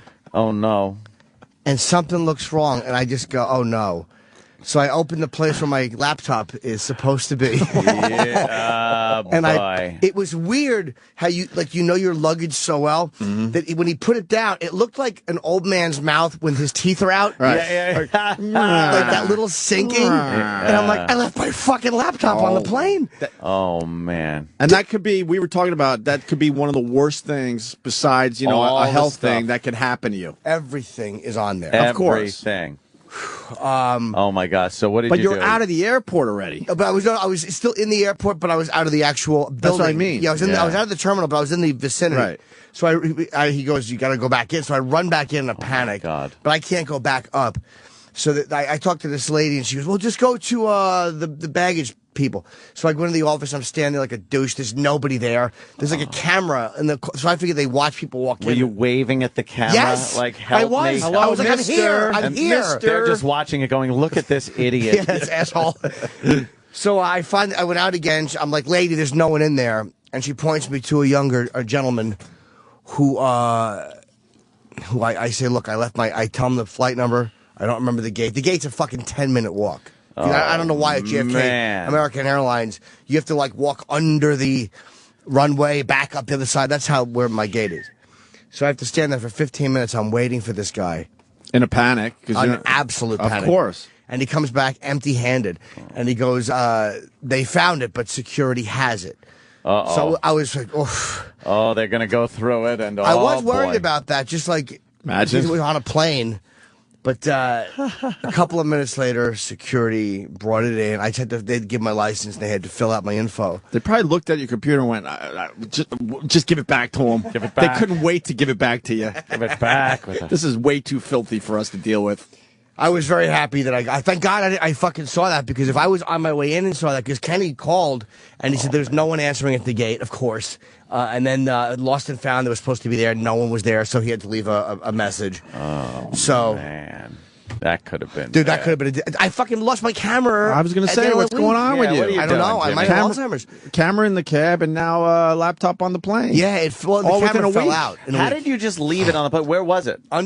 Well, I was under the seat in front of me. They give you a comforter and a fucking pillow on this flight. Yeah. And under the seat in front of me, there's like a little section to put your stuff. It's not Sure. under the seat physically. And I had the blanket. I put the blanket back in over the laptop. Oh no! And I never forget it. I've never forgotten in my life. Jimmy. Because there was an Asian guy one seat over to my left, a real creep, and he looked like a fat toad, and I could smell his breath from where I was sitting. No. It was flu breath. Oh no! Sleeping with his tie still on. The guy's probably worth $200 million. Fucking hope he's dead.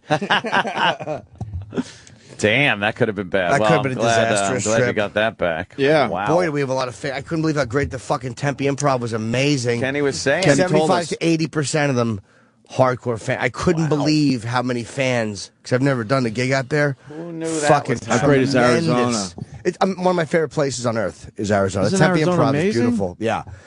Not many people know about this Arizona. I'm telling you, they'd rather go out to California or go down to Texas or It's better. whatever. It's much Arizona's better. amazing. Oh, Arizona's better. The weather, it's hot, but it's a nice hot.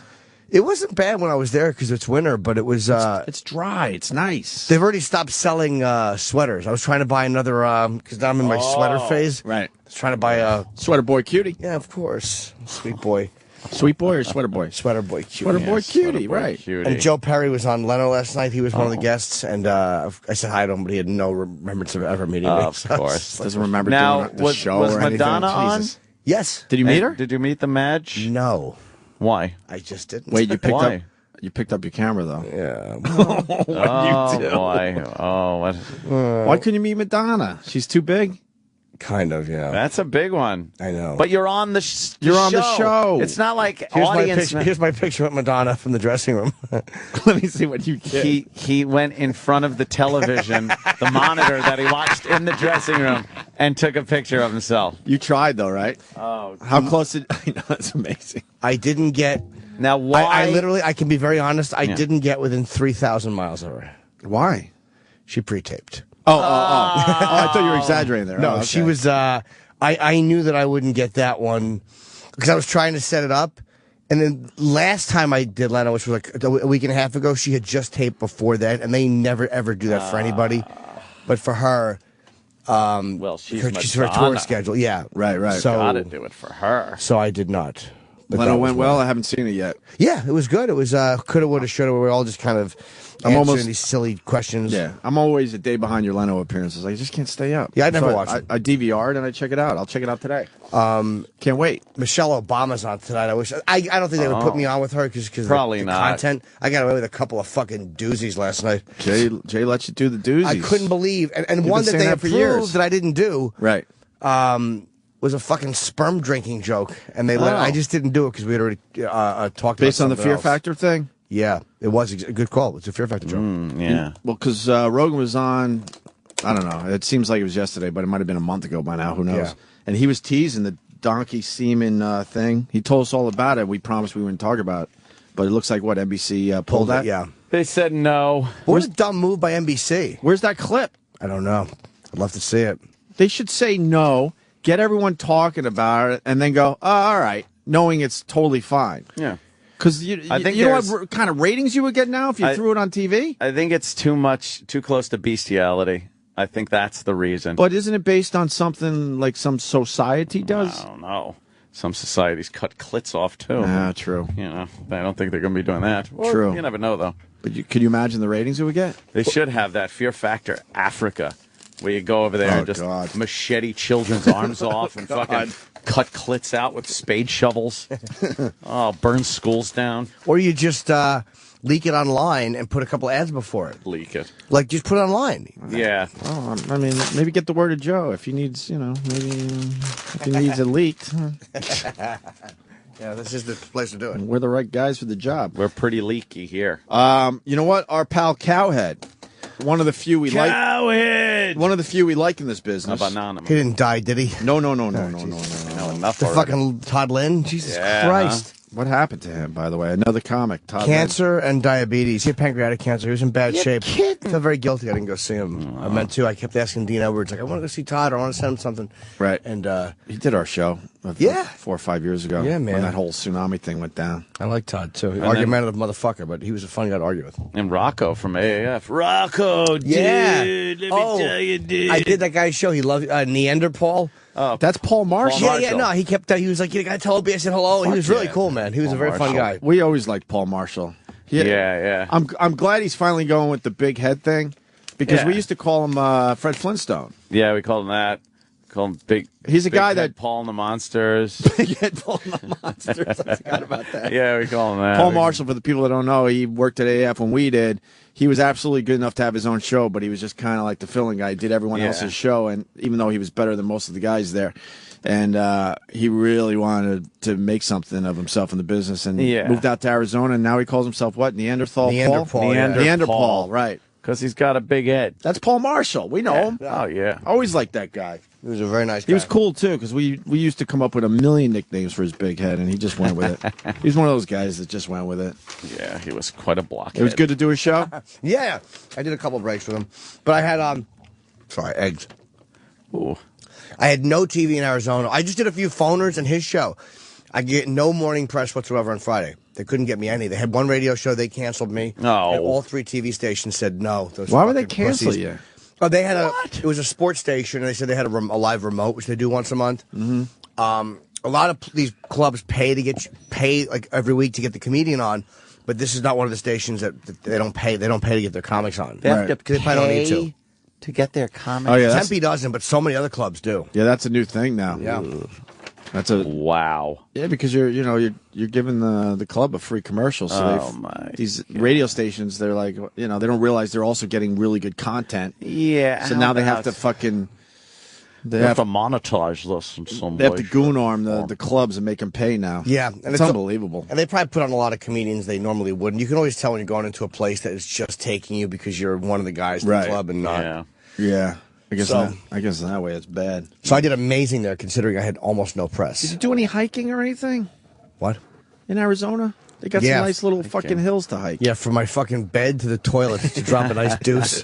No hiking. Did you see the sights? If by the sights you mean the fucking cradle of a massage table, you bet I did. Pushing my asshole back like a cat. No, I didn't. I don't do anything on the road. I know. I man. loved it. What about these new fucking cities that you don't go to often, I don't like give a Arizona? fuck. Nah. No? I mean, it's not that I wouldn't go out and see it, but I just didn't. I was like, what was I going to do? Because you're there. Kenny and I went out for a really nice dinner on Thursday night. I saw the picture you tweeted. Yeah, it was. Oh, yeah. You should see him like a dead person. Kenny's just like, oh, yeah, like a lump. But Friday, it's like you're doing 2 shows. You start 7:30. You're not back to the room till 1. Right. It's in the top 5 or top 3 best clubs I've ever done. Massive, well run, 550 seats. Damn. So I didn't sell it out, but I did really fucking good. So And that's the first time you've ever played there? Yeah, I did Celebrity Theater with Dyson Bill Maher many years ago. Right. But this is my first time. Tom Green's parents came too. Oh, really? Yeah, His I mom saw- and dad did come. Yeah, I saw him tweeting you about that as well. Oh, did he? I didn't see that. Yeah. Were you here for Tom Green? I get on. I was here with Tom. Sure. I was here with Tom. Oh, okay. But he said his parents might come see me, and they actually did. Right. I'm sorry. Yeah. Okay. Yeah, the Tom Green thing got out of hand, man. That I other know. Tom Green is really fucking. Yeah, he's an idiot. That other, It's not- Tom, it's the not fake taking- Tom Green. The fake Tom Green is not taking the joke too well. No. No, he's one There of might those be guys. problems there. They made up. Yeah. Though. They did. Yeah, I think so. All right, good. Something. Tom Green's parents were cool. They were very nice. Yeah, they were very, very nice. They got to be pretty old by now. Yeah, they're probably in their 60s. That's nothing. Late 60s. That's easy. By Hey- the way, I'm sorry, I did one more. Reading Daryl Hammond's book. Really? Fucking unbelievable. I know we have him, I think, in like a few days. Next week. Holy fuck, dude. I What? thought of you a few times. He's pretty honest. Oh, it's brutal. Yeah. There's some parts of it that are. It's just about standing up in SNL and his whole life. But there are some things that have happened to him that are. Give us one. They won't kill his book. His mother used to take the covers off of outlets and put his fingers in the electrical outlets. Jesus. Why would she do that? I don't know. Jesus. I haven't gotten that far, but I'm That's ripping crazy. through this No, book. I didn't. It's- We didn't have shit like that. Thank God. No. Jesus, really? No. I knew he had a mama thing. There were going on. there were a couple of things she did that made me think of you, though. Yeah. But nothing like abuse-wise. Just one thing she would do that you've talked about. Which one? Standing in the doorway watching you sleep. Oh, she had that too? He would wake up and he would just see her standing in the. I'm a horrible sleeper. Man, I would scream. I'm like a horrible bitch. sleeper to this day. She would make sure we were still breathing. Would be inches away from our face, and you wake up like, what the fuck is this? Scare the shit out of you. Wow. Yeah, but that was her issue. She was always scared that we were dead. She was always scared we were dead. He said one time when he was like 4, his mother was cradling him, holding him in the kitchen. Right. And she took a serrated steak knife and just started cutting his tongue. What? Ow! With the steak knife. So, how long was he in that environment? I don't know. I mean, I'm halfway through the She book. obviously has major mental issues. Oh, a sociopath, I think. Holy But it sounds fuck. to me like it came back. I think it came back to him as years went on. Yeah. So I haven't gotten. I'm sure he's going to go back to it. But holy fuck, that's horrible. Yeah. But it's fun reading because I know so many of the people that he's talking about, and I remember. I remember we had the same manager, Maureen and Barry Katz.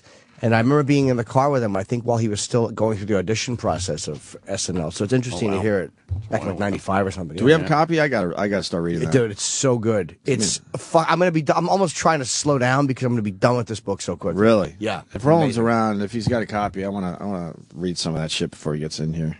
Ugh, that's horrible. There's a couple of Lulus. Glad to say I didn't have it like that. No. We had some weird That's mental some shit. But physical abuse right there. yeah, that's fucked up. I know. Cutting his tongue with a fucking serrated.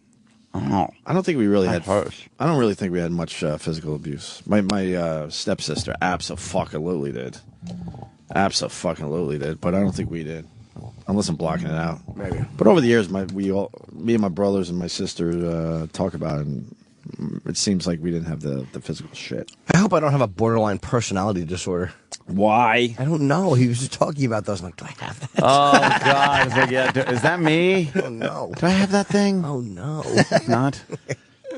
I want to go back to living when none of this shit was invented yet. Right. Yeah, people are just dummies. There's or too much stuff didn't to pay think. attention, or Yeah. They're like, oh, that guy's, he's got a split personality. Yeah, we didn't have that really? growing up. No. I used to like your joke about that, where you talked about was it? You OCD. Yeah. I don't want to do your joke. I'll do it horribly, but It's all right. I did too.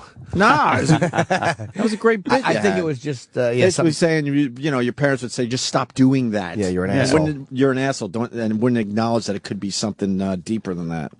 I think we're better off. Yeah. Without all these things they've decided. I think it's the drug industry creating these things to sell prescriptions. Colin had a funny joke years ago about how in the 40s or whatever, when a woman had a problem, like now they address the problems, but back then they would just tell you to go buy a hat. Oh, really? Yeah, that was when you need to go get a new hat. Well, she seems to have hysteria. Give her these tranquilizers and have her relax for a while. Really? What?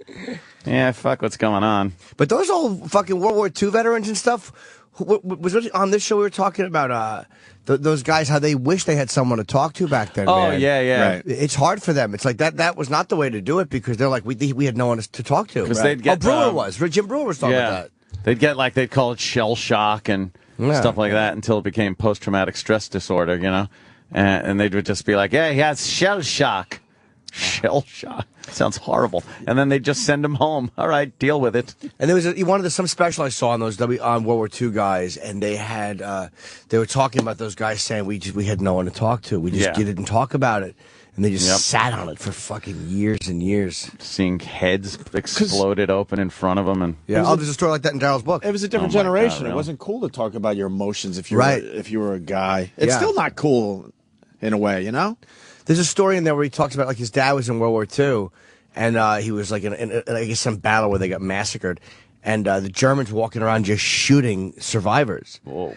And I think his father was laying next to a guy, and the guy's head was blown apart. So he took some of the guy's brains and threw them on his own face. Oh, man. So they would think he was dead, and that was how he survived. Shit. It's amazing what you'll do, right? When there's Germans walking around shooting living people. Yeah. Where's fucking faggot pussy? What did he say? Fucking faggots all left me in platoon. Where's Daryl Hammond's father in this whole story? How did he deal with that shit? That I haven't gotten to yet, but that's funny. I've been curious about that myself. He hasn't. I felt more sorry for my dad than anyone else in our situation, because he really believed that things could be better, and he really believed he could find a cure for my mom's issues. And watching through his eyes, it would break our heart, because he just thought he could turn the whole fucking thing around, and it was way beyond what he could handle. I don't know if his dad. I don't know how his dad dealt with that, or if there was like. I don't know. I haven't gotten to that part yet, but it'd be interesting to ask him if he doesn't talk about it in the book, because I'm wondering that too. The greatest gift my dad gave us was like being like he would what am I trying to say? He would keep her away from us in a lot of ways. Yeah. He would be in the middle of all the craziness, so we didn't see half the shit that he was dealing with. Jeez.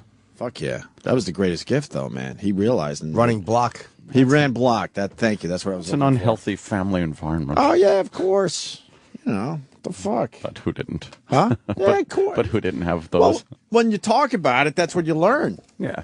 That a lot of people. There's not many people out there that skated and had the normal fucking family upbringing. Perfect family. That's what you learn. Except for Sam, who appears to have it. But there was a lot of mental illness in that house. Oh yeah, still a lot is. of mental illness in that house. Yeah. The More Roberts than all house. of us combined, I'm thinking. Yeah, I think so. Fucking horror movie just called The Roberts.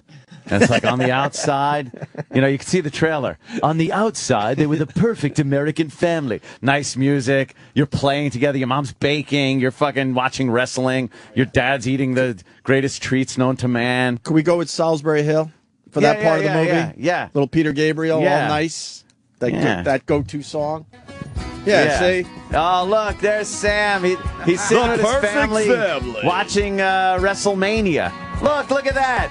Oh, there's Mrs. Roberts. She's baking. And look, Mr. Roberts comes up, and he's got some flour in his hand, and he gives her a lovely little tap on the cheek, and now she's got flour. She takes her hands, puts them on her hips, and goes, oh, makes that, oh, you face. Oh, and now he's waxing his mustache in the mirror, and you're next to him, making like you're waxing a mustache, but you don't have one, and you both laugh together. It's great. Now the movie needs to turn.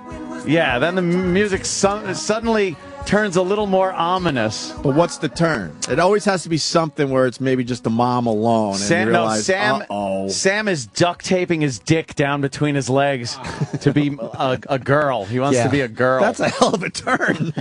And the camera pans down when he's doing his little boyish pretend mustache. Yeah. To his penis, which is bloated with urine because he's uncircumcised. And then his father takes his fists and collapses them on the... He punches Sam's penis from both sides. Both sides. Yeah. Squeezes it out. And it bursts like a balloon on the floor, and Sammy cries. Yes. Oh, we go with this But music? there was a secret in the Roberts house. A secret no one knew until now. Ah, see? And then we could do that whole thing now. Sam's tucking his penis. And then Mr. Roberts, for some reason, this is just characters. This isn't really your family. It's a character. Mr. Roberts just fucking blasts his fist into Mrs. Roberts' face while she's cooking. Wow. I'll tell you why, because he kisses her and he smells cocoa butter on her breath.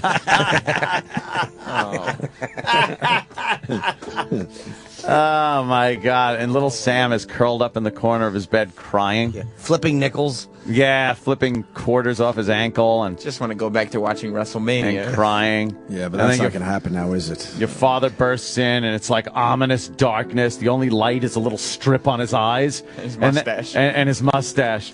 And then he grabs your wrestling figures and starts just throwing them out. No. And you're like, no, Daddy, no, no. And he goes, shut up, and he belts you in the fucking face. Yeah. I like this movie. Because you've eaten his crackers and he's trying to have the world's greatest treat. Right. And he realizes he has buttermilk and nothing to crumble up into it. No. He's very angry. That would upset him. Yeah. Yeah, so he breaks your fucking Jeff Horton figure. What's that guy's name? Good enough. Good enough. Named Jeff. Yeah. I think there is. Your Larry Peters wrestling figure. Some bad wrestling names. I think so. Not marketable. Yeah. How about Jeff the Skipper Horton? Jeff the Skipper Horton. Is that a good name? No. The Skipper. How can I market that? Yeah. What music is this from? Shawshank. Right. But then it all ends up happy? No, it's very tragic. The whole family is. Is this music similar to American Beauty? Tortured. Yeah, I don't remember. What was the song from American Beauty that was kind of like this? It is similar. It is? Because I was going to go with American Beauty here. All right. We should break. Let Jimmy eat. Settle in a little bit. When we get back, we got the clip from Cowhead Show. I didn't forget. He talked to the girl who drank the donkey semen that NBC is not going to air now. Oh. He got the exclusive interview with her. That That's is pretty an fucking cool exclusive. for him. And also, you saw the UFC fights on Fox, Jimmy? I did, yes. God, Dana needs a fucking a good show, man. Well, that's 2 in a row that were Oh, just kind boy. of sat there, right? Well, these were they all went the distance. I thought the Rashad Phil Davis fight had some really great moments. I mean, some great striking moments. There was Rashad was so frustrated, though. Yeah. Yeah, he just could. He wanted to knock him out. He needed to knock him out because now he's going to face John Jones. John Jones is going to kill him. And Chael looked very tired. Chael, I think he gassed a little bit. Rogan was saying it had something to do with a weight cut. But at least the fights went the distance. I would take that.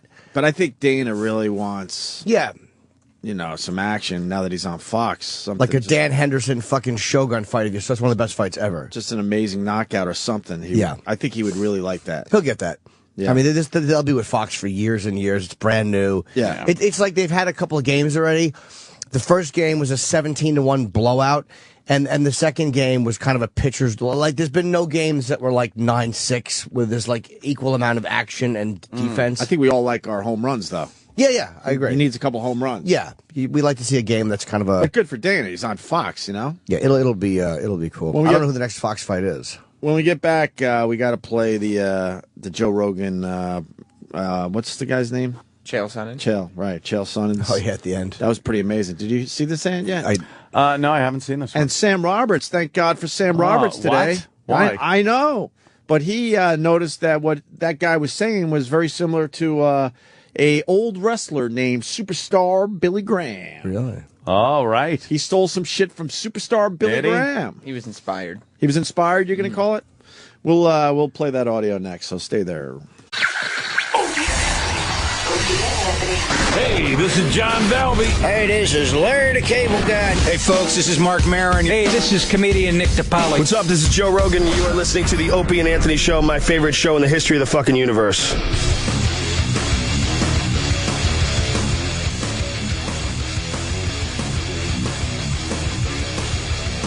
Should mention that we got who we got? Steven Van Zandt coming in today. Yes. Maybe we could talk to him about a picture for Roland. We got to get that done. Roland's got to get his picture with Bruce Springsteen. That's all he wants in life. That's all Roland wants. Yep. Jim Norton's back. Yes. Yes, I am. Are you heading out again, though? No, I go out. I'm doing a piece on I'm going to the Grammys for them. Doing that the 12th, but I only miss one day. It's a Monday night airing. I think we taped the 12th and airs the 13th, whatever the night after the Grammys is. But I don't know what the piece is going to be. It's going to be about the Grammys. Yeah, but it's talking to celebrities on the line, which as much as I'm a celebrity whore and I love them, bits like that are kind of hard. Right. Because they're all nervous and they're not going to give you much. They're being rushed through by publicists and the Grammys are fucking... Yeah, but you got the Jay Leno mic flag. They don't care because everybody's there. Really? And they're not going to engage you in a real bit because they're running into what is a major event for them. Right. So they'll say hello, but I don't know what I'll get. I have to think of a bit, or we have to think of a bit, me and those guys. I don't know. Something about a bit. Something I know. Hey, we got the girl who drank the donkey semen. Yay. On Fear Factor. Rogan told us about this, and Rogan didn't really want to tell us much at the time. He told us off air, and he knew that this was probably going to be a problem. Unfortunately, Fear Factor is not going to. NBC is not going to run that Fear Factor. Yeah, they're not going to let some woman drink donkey semen. So Cowhead, one of our guys we do like in this business, Yes. he got an exclusive interview with the woman that did just that. And unfortunately, it's not going to be on NBC. This is how it went down. Oh, so you didn't have to just chug it in one slug. It goes like you can milk it. I guess that's not the right word. How much did they have to drink? A big glass, I heard. Yeah, a bunch. Yeah. Can we get mug. Can we get Pat Duffy to do this for the show? They won't allow it here. That's a bad move by NBC not to air it though, because I like know. you gotta you're worried about fucking HBO and FX and show. This is cable kills you guys, right? Or it's coming up and killing. What a dumb move it is just to pussy out on it. I want to know the backstory about the donkey semen, because they usually have a tie-in. Like, well, this particular tribe does it for health reasons or whatever. I want to know what that's about. There has to be a reason. Because if they have that going for them, then they could throw it on NBC. Can you imagine you drink donkey cum and it doesn't make the air? You do that and it doesn't make and then it? it gets cut. Oh, man, that is no one bad. will ever see your face on TV. That is bad. You can slow sip it? Yeah, well, what happened was you got 15 minutes, and if you vomited, you would have to start over. Oh! What I ended up doing was just vomited in my glass and just drank that. Oh, man! Hey. So, yeah, that was probably the hardest. Hold on. So you drank half a glass. The cameramen were vomiting. So. Yeah, I mean, I got to tell you, I don't puke easy, and when I saw the glass, I just looked at it for a second, and I felt like puking. All right, so when you walk me through this. When you bring it to your mouth, do you smell? Is the smell horrendous, or does it smell like nothing? Oh, it smells. It's so bitter. It's the biggest thing you can ever imagine, and it has a little hint of hay. Okay. Just answer it, okay? I'm assuming you've had human semen before, correct? I mean, you're an adult girl. Plead the fifth. Yeah, but the reason why I want to ask you is just for the comparison. Yeah, it's way thicker. Whoa, Jesus. Wow. Would you try donkey semen, Ant? What? Why even ask? I know. Would you try Jimmy? No. If others were trying, I would try it. Wouldn't care what others were doing. No, I don't want. I don't want to be the only. I don't want to be the only person. You never want to be the only guy sipping donkey cum at the party. That is and then realize no one else is going to try it. Fucking disgusting, man. No, I'm not good at ingesting stuff like that. Like I can't. I would get very queasy. Oh my God. Well, it's Mr. Cowhead on Twitter. Thank you, Mr. Cowhead, for that exclusive clip there. That's where you wish he was on satellite, because you could really, even though he did a pretty good job there. I mean, of saying what he had to say. CBS lawyers would have dumped out of half of that. Without a doubt, they would have dumped out of half of that. I know where all the dumps would have been. Yeah, absolutely. It's still very fresh in my my mind. They wouldn't have been able to say semen, donkey, because that's too close to ass, right? Yeah, that's their logic over there. This guy wants to explain to all right, fine. Let's go to Brian in Chicago. He has a little more to add to this story. Brian. Hey, good morning, guys. Welcome aboard. Hey, Brian, how are you today? I'm doing. How's Chicago? Everything's good? You having a good winter? It's a very How much snow you got on the ground?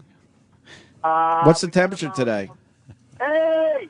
All right, sorry. Hey! He just yells at you. Brain exploded. Go ahead, Brian. All right.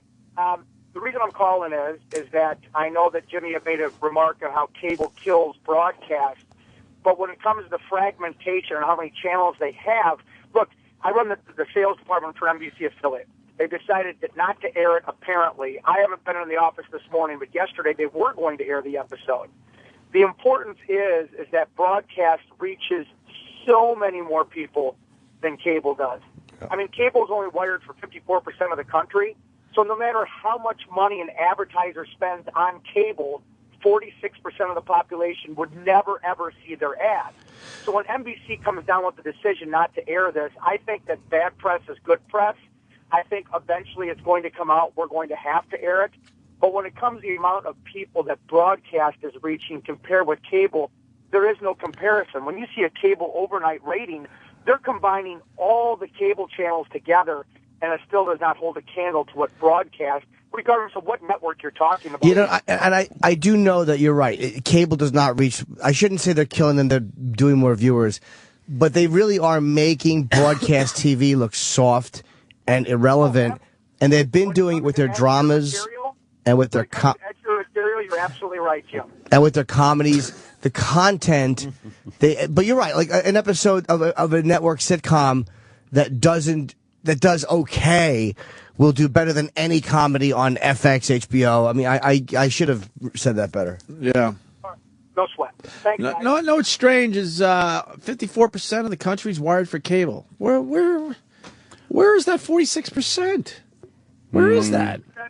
They're watching by antenna, or they're watching by DirecTV, or they're watching by dish. Oh, I see. Okay, so there are people getting some of these other shows just in another way. All right, so they can still get the other channels, yeah. I got you. Yeah, but remember, those affiliates are broadcast on spot satellites in the area. So if there's an NBC affiliate there in New York, it's on cable, it's on dish, it's on DirecTV, and it's on antenna. Yeah. It reaches 99% of the population. You know what? I think it's out of habit because to this day I'll always go 2, 4, 5, 7. Those are the networks basically, right? It's changing for younger 2, people. 4, 5, 7. Every day I'll I'll see what's on those channels. I don't know why. There's nothing on there anymore for the most part. We grew up with it, but I mean, people who are 20 and 25 now, and even younger, they won't do that. No, and I think that's where they just got to grow up, and then you'll see the numbers change. I think. Yeah, I mean, look at late night TV. Look at what Leno, Letterman, Conan.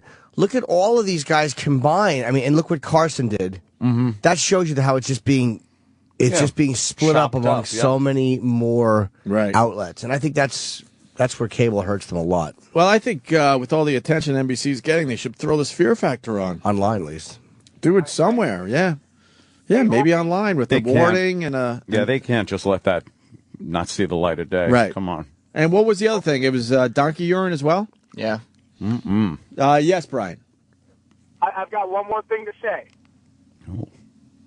Prefaces it like that and then hangs up on us. No, we kind of knew that. I don't know what he was going for there, except rudeness. We kind of knew that. Of course.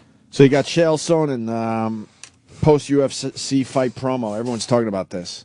And I thought it was fantastic.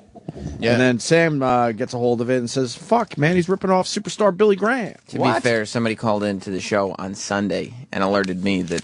Oh, you didn't know yourself. You're slacking on your wrestling knowledge. Well, it was from 1975. So, you got that tape in your closet somewhere, right? Well, I was able to... Thank you, yeah. I was able to find the superstar Billy Graham promo after the guy called in. Oh, in your collection? No, online. YouTube. See, then why do you collect all that shit when you just went to YouTube to find it? He's an OCD zilch. Oh, my God, are you a wreck? Because he thinks YouTube eventually will go, you know what, we don't need this old stuff online anymore. It's taking up too much space. Or what if they say that's copyright? You can't have it on YouTube anymore. Stop. Now it's gone. Your stuff is becoming just completely a waste of time and space. It is. Mm-hmm. Your stuff is becoming a waste of time and space. Yeah, so's your hat. I used to collect baseball cards when there was only one company. Then there were two companies. I said, all right, I'll still collect baseball cards. And then you fast forward a few years, and there's like 20 fucking companies. Yeah. And you're like, I can't keep up with this anymore, so I just let it go. Do you have the Ken Griffey Don Rush third year? No, I don't. No, I want the tops. Growing up, it was cool, man. Get a complete set, and then it didn't matter anymore because there was too many companies involved. Fleer. Right. And then it got easy to get complete sets, and then it just didn't matter anymore. I have the Jim Abbott reverse number Fleer, 7th year in the league. The camera was fixed wrong, and his number's reversed. It's the Jim Abbott, not the one where he's standing, but it's the one where he's throwing, and his shirt is flopping because there's no arm there. I see. Remember if a card had like a slight double print that made it worth a lot of money? All these weird little things. Yeah. Look, it's the Mark Fidrich, but his hat is backwards. Ooh. Yeah. Give you $1.70 for it. Or like they got traded right around the time the picture was being taken, so they didn't have the right team on his chest when the cards came out, and that was a big deal. It was all these things. The point being, Sam, that's why you don't need to collect tapes anymore, just like I didn't need to collect baseball cards anymore after a while. That's why I slowed down buying wrestling figures. Now I just buy one of each guy, not every single repaint that comes out. What's a repaint? They just paint them in the new outfits, but it's the same figure, just different shirt on. So you can't keep up with the wrestling figures. I just buy one of each guy for the most part, unless there's a drastic change. So when you started collecting wrestling figures, because we got a lot of collectors out there, it was just one version of each guy? Like when I was a kid. So it was easy. Like, all right, I got them all. I would want to get the whole set. Right. Like everyone, but now it's like they put them out. It's like if the Ralph Sherbert came out. You say, like, I got to get the Ralph the Foot Sherbert. I've never heard of Ralph the Foot Sherbert. See, you don't have that action figure. What's wrong with you? Collector's item. You're behind. It's a terrible wrestling name. All right, so we got UFC Chael Sonnen talking to Rogan after his fight. Was his fight impressive? Because I actually tuned in. He had a tougher time with Bisping than I think he thought he would. Yeah. Bisping's a good boxer, and his wrestling defense was really good because Chael's a fucking. I describe it as he's a nightmare to fight. Yeah, because he's all over you, and he throws you on the ground. Ooh, and yeah, it's very sexy. But he had a hard time with Bisping. But I think that Bisping was a last-minute replacement for this guy Munoz, so he hadn't trained to fight him. Right. And Bisping was.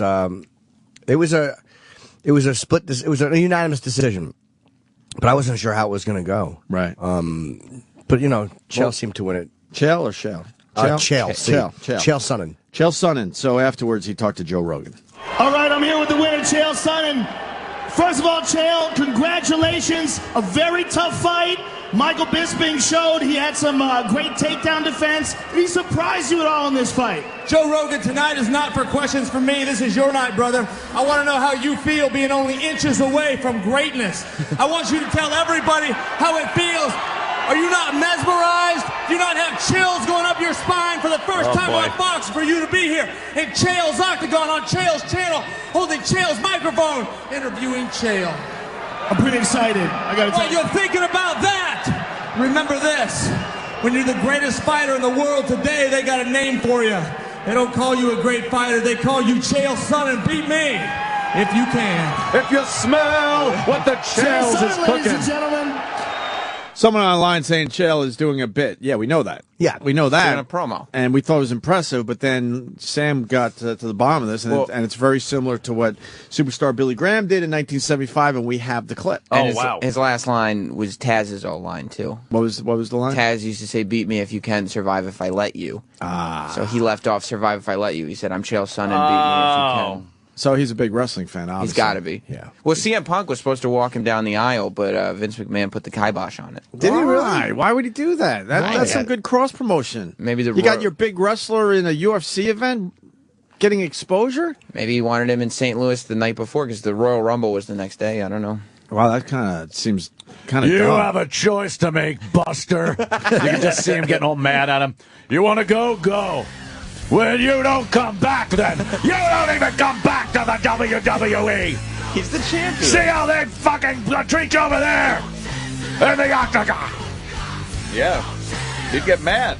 Vince, yeah, fuck yeah. yeah. Sharing. Does Shane talk to Vince anymore? What's going on there? I would assume that there's still a familial relationship.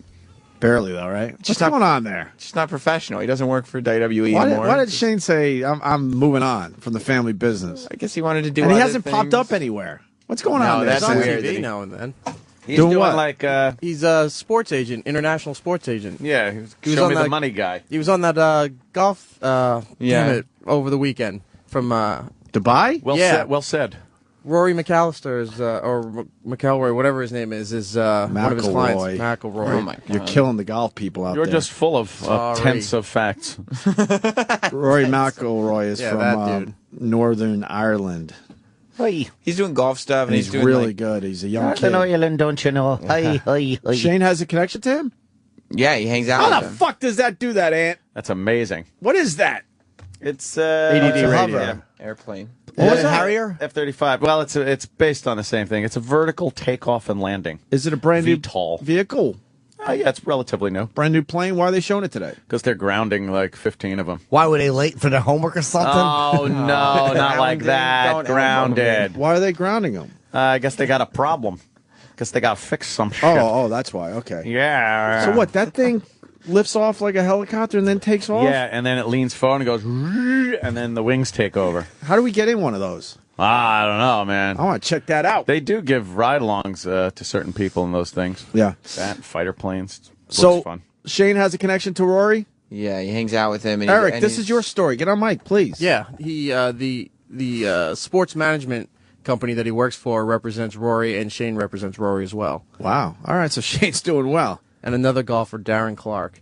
And he's trying to work out pay-per-view in Darren Clark China. won the, did he win the U.S. Open this year? He's the old guy. I think he did, yeah. And he loves his booze, Ant. Oh, yeah? This Darren Clark, yeah. Came out of nowhere and won. Quite a few golfers like their fucking drink, huh? John Daly used to. Not the new guys. The new guys are goody two-shoes. They all work out and just eat properly and, you know. How about Phil Mickelcunt? Does he drink? You don't like him? I hate him. Why? He chokes every time. Yeah. He's a big choker. Hate him. Know who choked over the weekend is Tiger Woods. He was Wow. leading the tournament Did he? with one round to go and finished 2 strokes back. Tied for, I think, Tiger. 3rd place in Abu Dhabi. But people are saying Abu Dhabi. because he did well. But Oh, so he's playing better at least? I think he probably should have won that tournament, though, man. Anyway, here's 1975 Billy Graham, superstar Billy Graham, doing the promo that Chael took from. I don't want you to ask me any questions. I want to ask you a question. Wow. How does it feel right now? You, how do you feel for the first time in your life, standing, actually talking, actually holding a microphone, actually interviewing superstar Billy Graham? Tell me the truth. Are you not mesmerized? Are chills not going up and down your skinny little spine? Are your boots not shaking? Actually standing this close to the body. By the way, don't touch me. Don't ever touch my arm. Don't ever touch my body. I remember superstar Billy Graham being more impressive than that. Yeah. He's not that good on the mic. He was good. I mean, Who was he talking to? Vince. Oh, it was Vince. Was it? Back in 1975. It was big, fluffy hair, sideburns. When Vince was always looking up like, he was the mic guy, right? Yeah. He was the announcer. He was the announcer, and he used to interview these guys and just be like, Right. He's always looking perplexed at them. I thought Billy Superstar was better than that on the mic. For 1975, That's pretty good, you think? Nobody was doing stuff like that then. Is that Vince all the way on the right there? The left, I mean? I'm sorry. Oh, yeah. Yeah, that was No, his- down. Oh, my God. Like all buffed up? Is that? That's no, Benoit. No, up That's- one. No, up there. Yeah, yeah. That's Vince? Oh, yeah. An animal. Oh, yeah. That's not Photoshop. Big fuck. That is Jesus photoshopped. Christ. That's photoshopped. Well, he's photoshopped into a gym, I think. Well, No, the face is photoshopped. You Yeah. can see it. You think? Yeah. Look at that neck. He is ripped, or used to Pretty be. that much that big, yeah. That'd be crazy. That's photoshopped. He worked, he might have got a little something. Little action. Might have got a little taste little back in the stuff, day. A little stuff in the day. He might have when it got was- when it was all a over bit the of place. a taste. Was that Billy Graham? Was he had fought right there?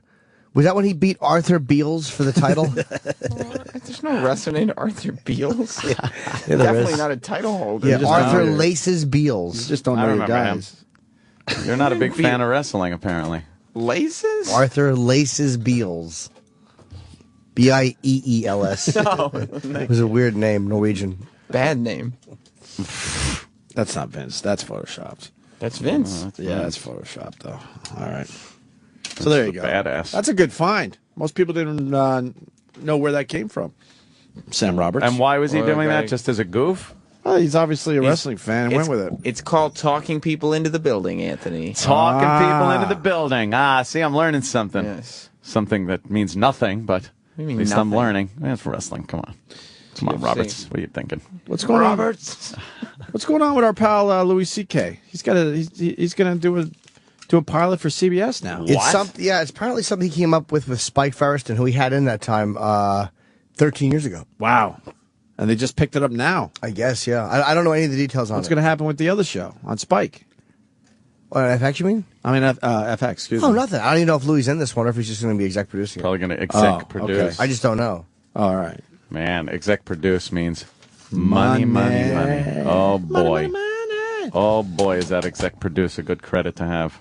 I think your boy Mitt Romney sang a little song yesterday. Oh, man. Yeah, he... Florida primary. Romney is kicking Newt's ass is the headline here. If there was any question that Mitt Romney is as white as they come, not an ounce of African blood in him, it comes out in this tune. Which makes you happy? Sure. You got my vote. No. Why would he sing this? What? I think he's trying to get a patriotic moment together. Right. And it just comes off as hokey uncomfortable, and so poorly sang. It's just... seems out of touch. He's a real douche. Yeah, he just comes off as a douche. But that douche will get my vote. I'm reading between the lines, though. You're not. I think you were hoping for someone a little different. Of course I was. I was hoping for somebody who would overwhelmingly win by a landslide, but that ain't it. So, you got to put your eggs in whatever basket you're given, and it's got to be the Republican Party's basket. Why won't Jeb endorse him? I don't know, because Jeb probably doesn't want to be tied to any of his policies and say that he endorsed Romney or Gingrich or anything, because I believe at some point he will run. I think this election, Jeb's a little too close to the Bush years? past Bush years. Another 4 years of Obama. They love and him the in country Florida, will though. be completely ready for a Republican president. And then Jeb Bush can jump in there and see if we get another Bush in the White House. Jesus Christ, that's crazy. How does one family get 3 presidents? Amazing, right? pretty amazing. That would be crazy. And that's from Iraq's home state, where he grew up. FLA. Born and raised. FLA, motherfucker. USA. Iraq, you doing an absentee Florida. ballot or what? Are you No, voting? I'm registered in New Jersey. Why? Because I live in New Don't Jersey. say it on the air. The feds will be all Oh, over that. man. When'd you move to Jersey? 6 years ago. From Florida? Is that when you moved? You recently moved into Mansion. well, I was going to call it castle. Yeah. You moved in.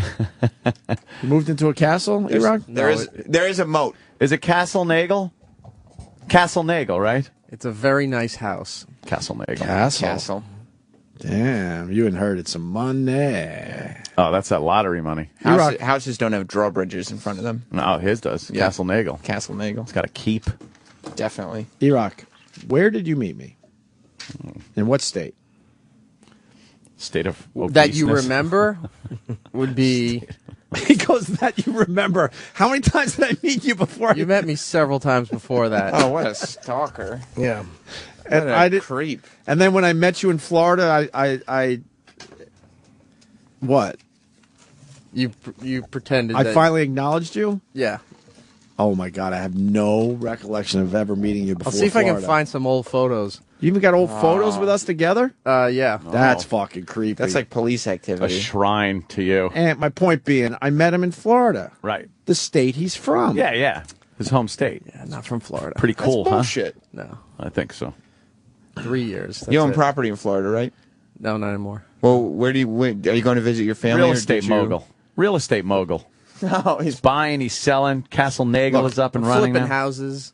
Flipping houses. I met him in Florida. And pancakes. His family lives in Florida. That's where they live? He owned property in Florida. Oh. He's from Florida. What license plates were on your truck? At that time? No, like a year ago. Oh, Florida. Yeah. Ah, there it is. Oh, okay. Yeah. And do you have bleach in your hair? That could be anywhere. That would be Florida. Yeah, that More would be. Florida than anywhere That's a lot of else. Florida. When right was the last there. time you used sun in? Oh, Here's Mitt. You want Mitt Romney singing? yeah, it's pretty bad. He was at a rally. I guess so. They love him in Florida.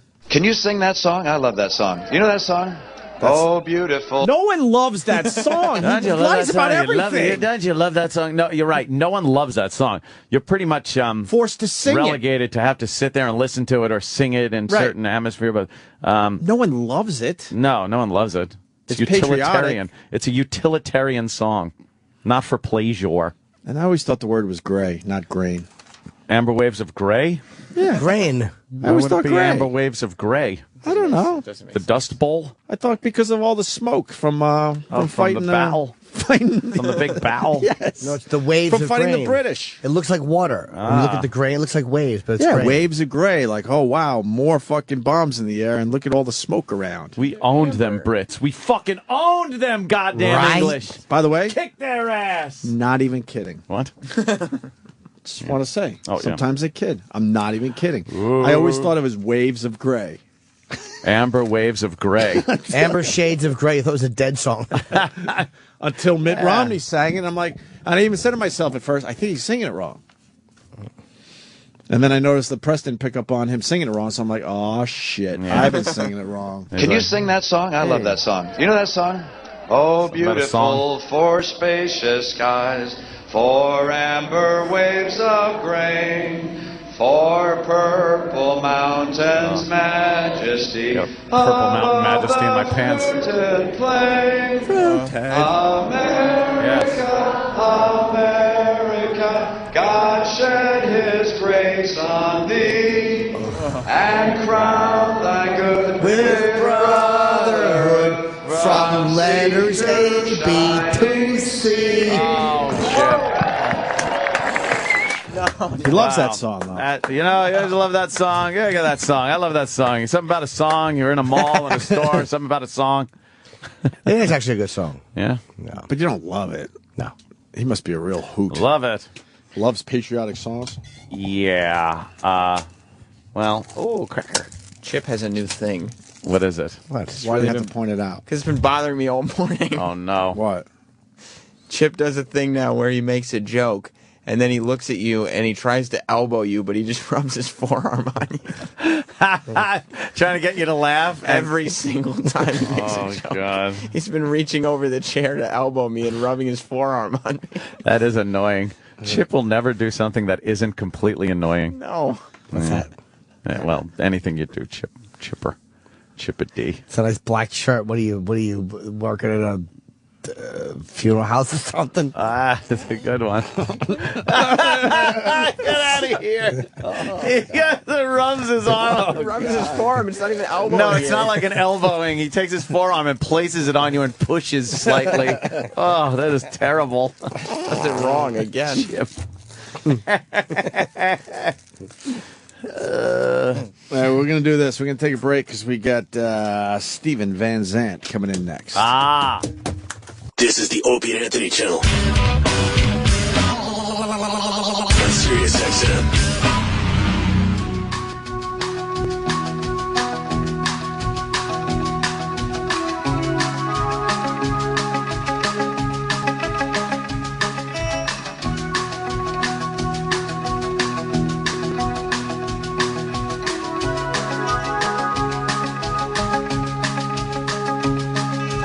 Hey, little girls, your daddy home, don't go, you all alone. There's a design. Oh, I'm on fire. Tell me how's baby it's good to you, or do you think that I can do? Maybe I can do higher. Oh, I'm on fire. Sometimes like summer life. Since been the road to night I wake up and that right turns on the shoulder. Keep her on desire. Oh, I'm on fire. Oh, I'm on fire. Oh, I'm on fire.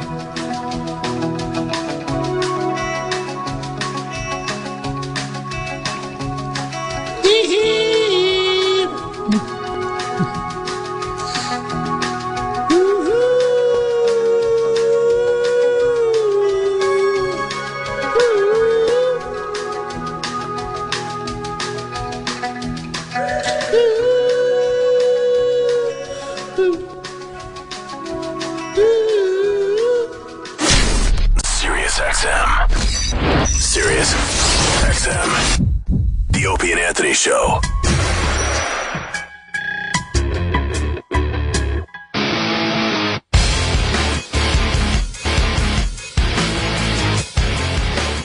We got Steven Van Zandt coming in studio in a few minutes.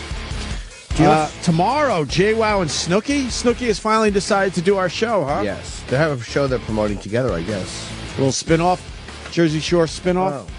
And Daryl Hammond in studio next week. I got his book that Jimmy's raving about. It's called God, If You're Not Up There, I'm Fucked. So we'll talk to Daryl Hammond next week. What were we going to say, Jimmy? I've been listening to a lot of Ramones lately. Why?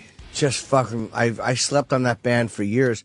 I never hated them. I never disliked them even. I just didn't listen to them. And I just watched a documentary recently, and I'm starting to it's all I've been listening to. There's a documentary out? Yeah, it's been out since 2002. Oh. I don't know. I'm not We're really, a Happy Family. Phenomenal. I'm not a big Ramones guy. Nah. I can't front and make believe. Yeah, I liked some of their stuff, played some of their stuff on the radio over the years, but I don't really go that deep with them. They're fucking simple but good. Yeah, this is great.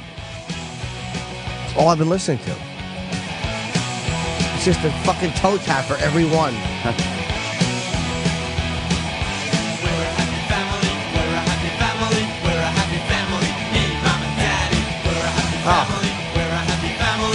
want a pogo?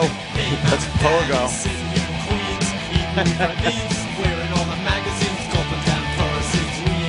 You like this? Fucking fantastic. Ramones it? Yeah, not really. Not so much? I wouldn't say like, ugh, I hate it, but not really like. I had a friend growing up, loved them. Oh, yeah, everyone loved had them. that friend growing up. I didn't hate them. Yeah. Just, I mean, gonna piss off a lot of people, but it just sounded every song sounded pretty much the same to me. Yeah. That's what it is. Pinhead's a good one, too. I don't want to be a pinhead no more. That one. Christmas got to sing. Daddy likes men. Fucking great. Daddy likes men. It's just weird. They were just weird guys. Fucking people love them. Yeah. People fucking love them. They're real original. They've been ripped off a lot, it seems. Oh, yeah. I want to hear, someone said I want to hear Motorhead cover the song, and I agree. Metallica did a cover of the song, which I didn't love. Someone turned me on to a Foo Fighters / Zeppelin mashup yesterday. Yeah. At Wembley. Wembley. I guess the Foo Fighters are playing in Wembley. Wembley. And they got Jimmy Page and John Paul to come out, and they did Ramble On. Ramble On. Yeah, I heard that. I saw the video. Tough song to sing. Well, of course it is. It's very Grohl hard. did all right. Well, he was doing his screamy Grohl voice. I love Dave Grohl. I really do. I love the Foo Fighters, but you can't praise him for the performance. It was brave to even attempt a song. He did all right. Yeah. The fact is, Robert Plant can't even come close to singing that song anymore. No. Those days are over. Well, but it is kind of weird when he started it. I'm listening, going, "There's no way he can hit it." You saw this? Yeah, I definitely checked it out. Whoa, what's going on there? No, that's a shitty version. Shitty version. Let me see. I'll kiss you in the mouth. No, you got it. There's an HD because I think they filmed it for a DVD or something. There's an HD version. It looks amazing. It looks like they got like helicopter shots from above. Yeah, look at this. Look at how great this looks.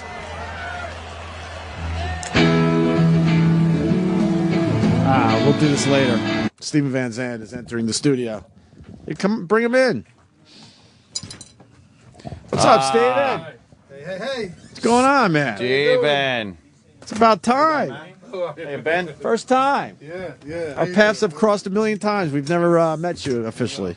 Steven I Van thought we Zandt. had at some point. I don't think you never did our show, huh? I don't think so. Yeah, I don't think so either. We would remember if Steven Van Zandt did our show. Well, that's true. I met Steven once in the street in the village. I was standing outside the Comedy Cellar, and there's a guy I know who works for TMZ. He goes, "I'm going to get Steven Van Zandt real quick. You want to get a picture?" So I just went and we took a picture outside. Really? Yeah, you were very nice. Fascinating. That was an amazing story, Jimmy. But I'm the only one with a Steven Van Zandt story. None of the other big shots in the room that's true. have a Sill story. I wish I had a story like that. Yeah. You're right. I'm always amazed when the TMZ guys are after me. I'm like, can you find a real celebrity? I mean, really. It's a slow celebrity day. They're after me. You're pretty good. You're pretty up downplaying there. it, sir. You've done all pretty right up for there. yourself. Really, man. With Bruce, obviously, for many years. And you're out on the road again? You going out? Going out on the road, and I got a new TV show, which is really kind of exciting. Yeah, this Lilyhammer is going to be on Netflix. You know, the very first original programming for Netflix. That's where a lot of this stuff's going. Jimmy was talking about this. Yeah. Netflix is going to be start acting like a real network, and they got a lot of their people back too. It's a good time to be going on because they got like the viewers they like all the subs they lost. They've gotten most back, which is great. Yeah. What's the show about?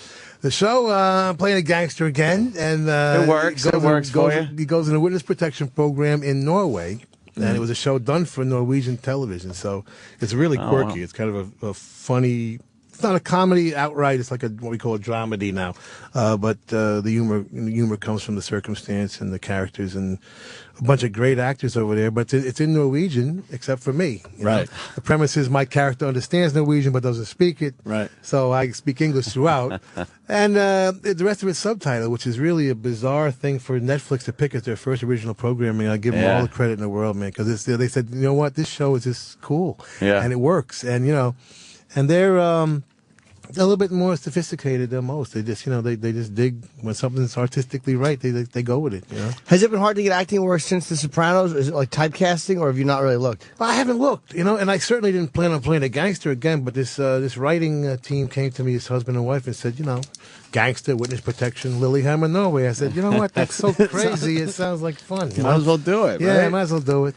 So, it turned out to be really good. We did eight episodes, and they'll all be up February 6th on Netflix.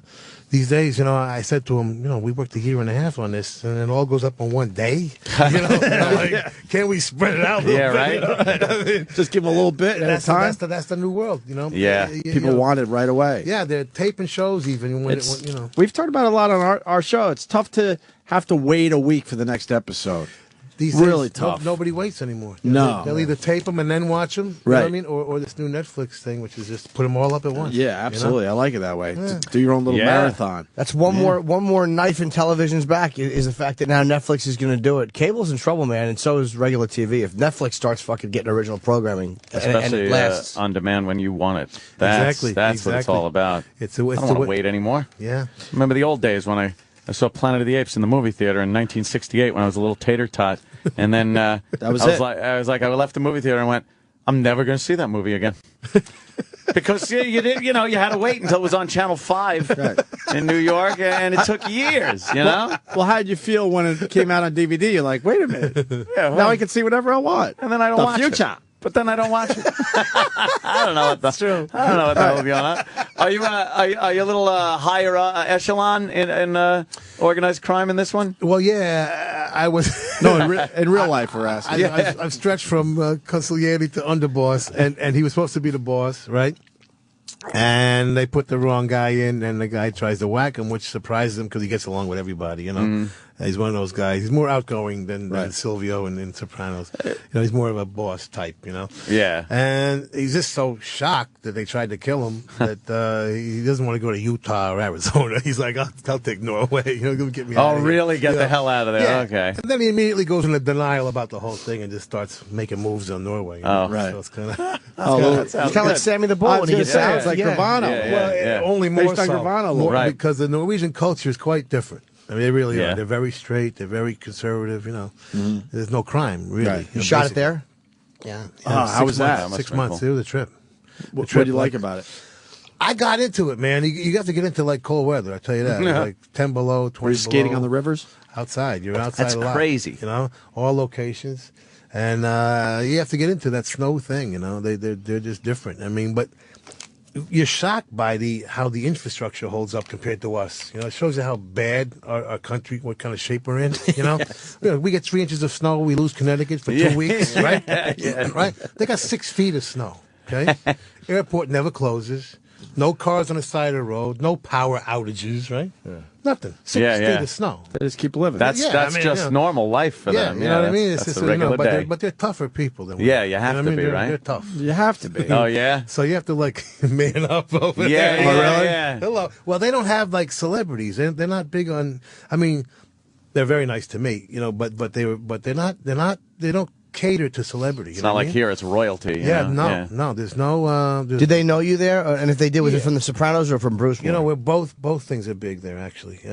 We broke the record with the E Street Band last tour, and I think Sopranos DVDs are per capita the biggest sales. Oh wow! Yeah, it's quite a bit. Yeah. How did you get into acting anyway? Because you wound up being pretty good. Oh, Jimmy, you should have known when I said you wound up being pretty good. Oh yeah. You're right. I really just stink. David Chase saw me inducting the Rascals at the Rock and Roll Hall of Fame, and that was it. He wanted some new. And he was able to see that character. Yeah. Wow. In you, Silvio. Wow, that is something, pretty man. Cool. He's something else. He really is. Yeah. Did you have any reservations about taking the role? Originally? and thinking, I'm just going to make an ass of myself or something? Well, you know what worried me, honestly? Because we're so used to controlling our own destiny in rock and roll, you know? I was worried, I thought, well, this first script, is really good, right? But what if the next one isn't? Now you're in it. I'm like, uh-oh. You know what I mean? I really got nervous about that. I'm like, I figured I'll just walk away. Fuck it. You didn't want to ruin your reputation with the band. Right. Because you do have a certain reputation with the E Street Band. And then, if all of a sudden they had you as Johnny Cakes guy. Exactly. Yeah, if you were written into that part, I'm a bit concerned. Yeah. Oh, they would have killed you. They would have killed them. You put your finger right on it. And figure that shit out. No, it was, but that was what a great run for the Sopranos 10 years. and for you to 10 years. Yeah, be, and seven seasons in 10 years. An integral character in that. I mean, as far as I'm concerned, you had one of the standout scenes in that too when. You drove, what's her name, into the woods there. Oh, fuck, yeah, man. Yeah, that to me was one of the most unbelievable, horrific scenes in that show. Yeah, that was tough. Because you had done some shenanigans and hijinks prior in the series, but that put you over the top as just being heartless and the real villain that we knew Silvio was. Yeah, there was no turning around from that one. It was true, and David Chase was brilliant about that stuff, about not romanticizing it. Right. He really, if you wanted to be in the mob watching that show, there's something really wrong with you. Yeah. What'd you say to her? Get out of the car, you fucking cunt. There was no flowery speech. No, I worked hard on that line. That's a lot of Jimmy's dates end. Yeah, exactly, and they're saying it to me.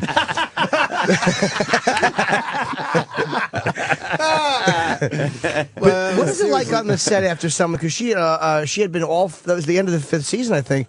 And how is it when you know she's not coming back and she's been a big part of the show? What happens after that scene is wrapped? That's the hardest thing. It was very hard when we with Vinny Pastore in that when he went, because you don't see people you don't work with. I mean, I don't. Right, that's true. You know what I mean?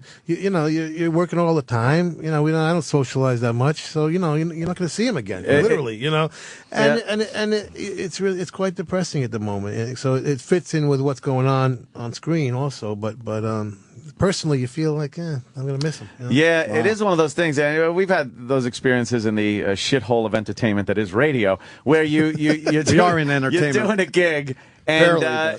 So you leave the station, and you're like, yeah, take it easy. Hey, I'll get your number. We'll get together and stuff. Boom. Never again. Goodbye. You see these people. We have to reintroduce ourselves every morning. We literally, you wipe the slate clean as soon as you ask. It's healthier that way, though. It's so much healthier. I got to ask the hat question. Tony, does he die at the end there? Well, there's no. What's your interpretation? I know David Chase hasn't really helped us out. I mean, as I tell people, what happened was the director yelled "cut" and the actors went home. That's what happened. I mean, what's your thought? Being so close, I think the idea with the camera sort of swoops in, captures this little piece of life, and then the camera moves on, and it goes on. You can interpret it any way you want to, but when you ask people what would you have liked to have happened, right. Want to see the family wiped out? Well, no. Right. You want to see Tony killed? No. You want to see the kids killed? No.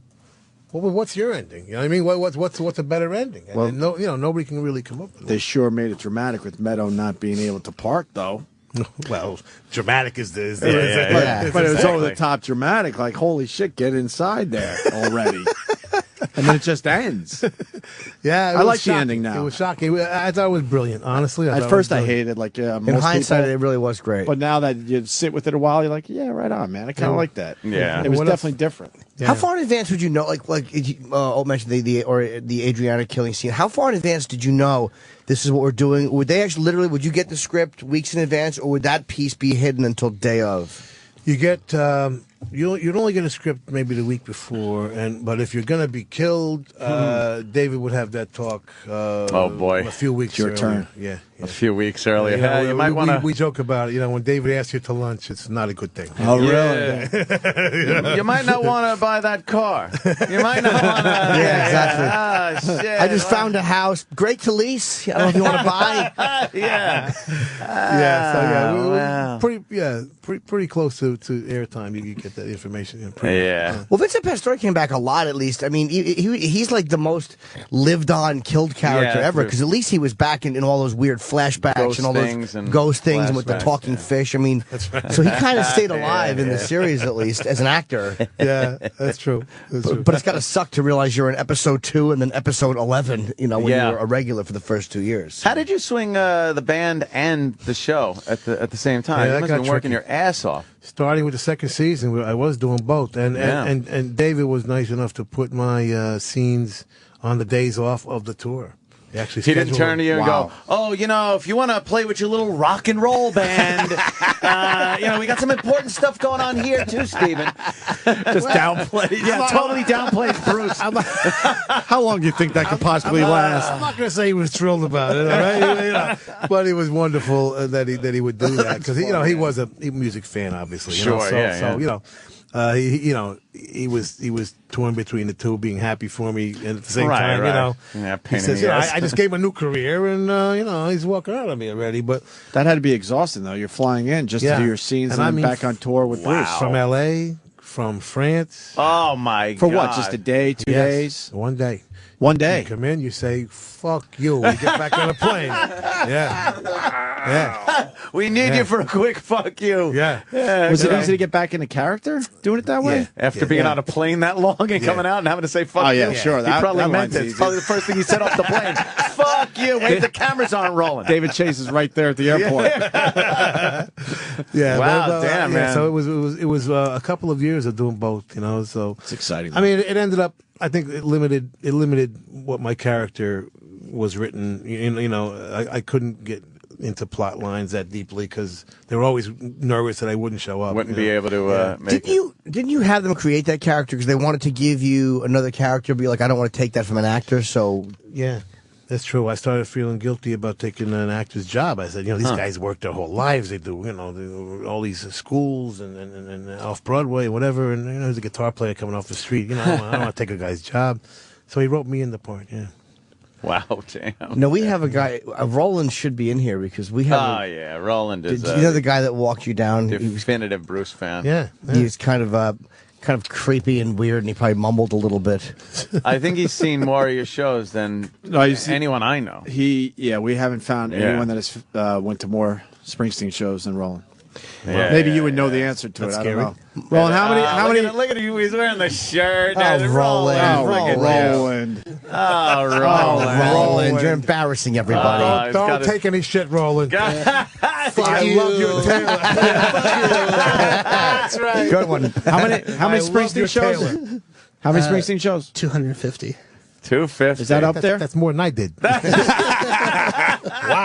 That's got to be right up there, right? I think so. Yeah, I don't take polls that often, but he goes to rehearsals and everything. Like he'll go to all the rehearsals. Yeah, saw you guys in Stockholm too for the last tour. It was awesome. Yeah. It's fun over there, right? Oh yeah. I tell people if they can get over to Europe, it's a crazy audience. Yeah. And Steven, all he wants is a picture with Bruce. And well, that's all. But let me tell you what happened. Bruce came in and did a special thing for the company, and Roland was not allowed to get a picture that day. It's killing him. It had nothing to do with Bruce, by the way. It had something to do with the company. Nah, it's the company management. Had nothing to do with Bruce. Yeah. Bruce certainly would have taken the picture with My Roland. soul cried for a month. That's all. He was that close to finally getting the picture, and he wasn't allowed to. Give me a call. See that? I can override that to Karma's You guy. think? Don't worry about it. Yeah.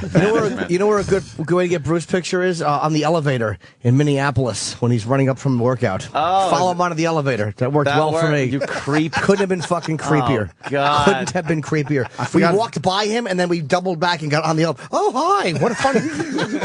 Couldn't have been so obvious, right? He's got to be one of the most well-known faces in the world. Like he really. I mean, and you've been with him.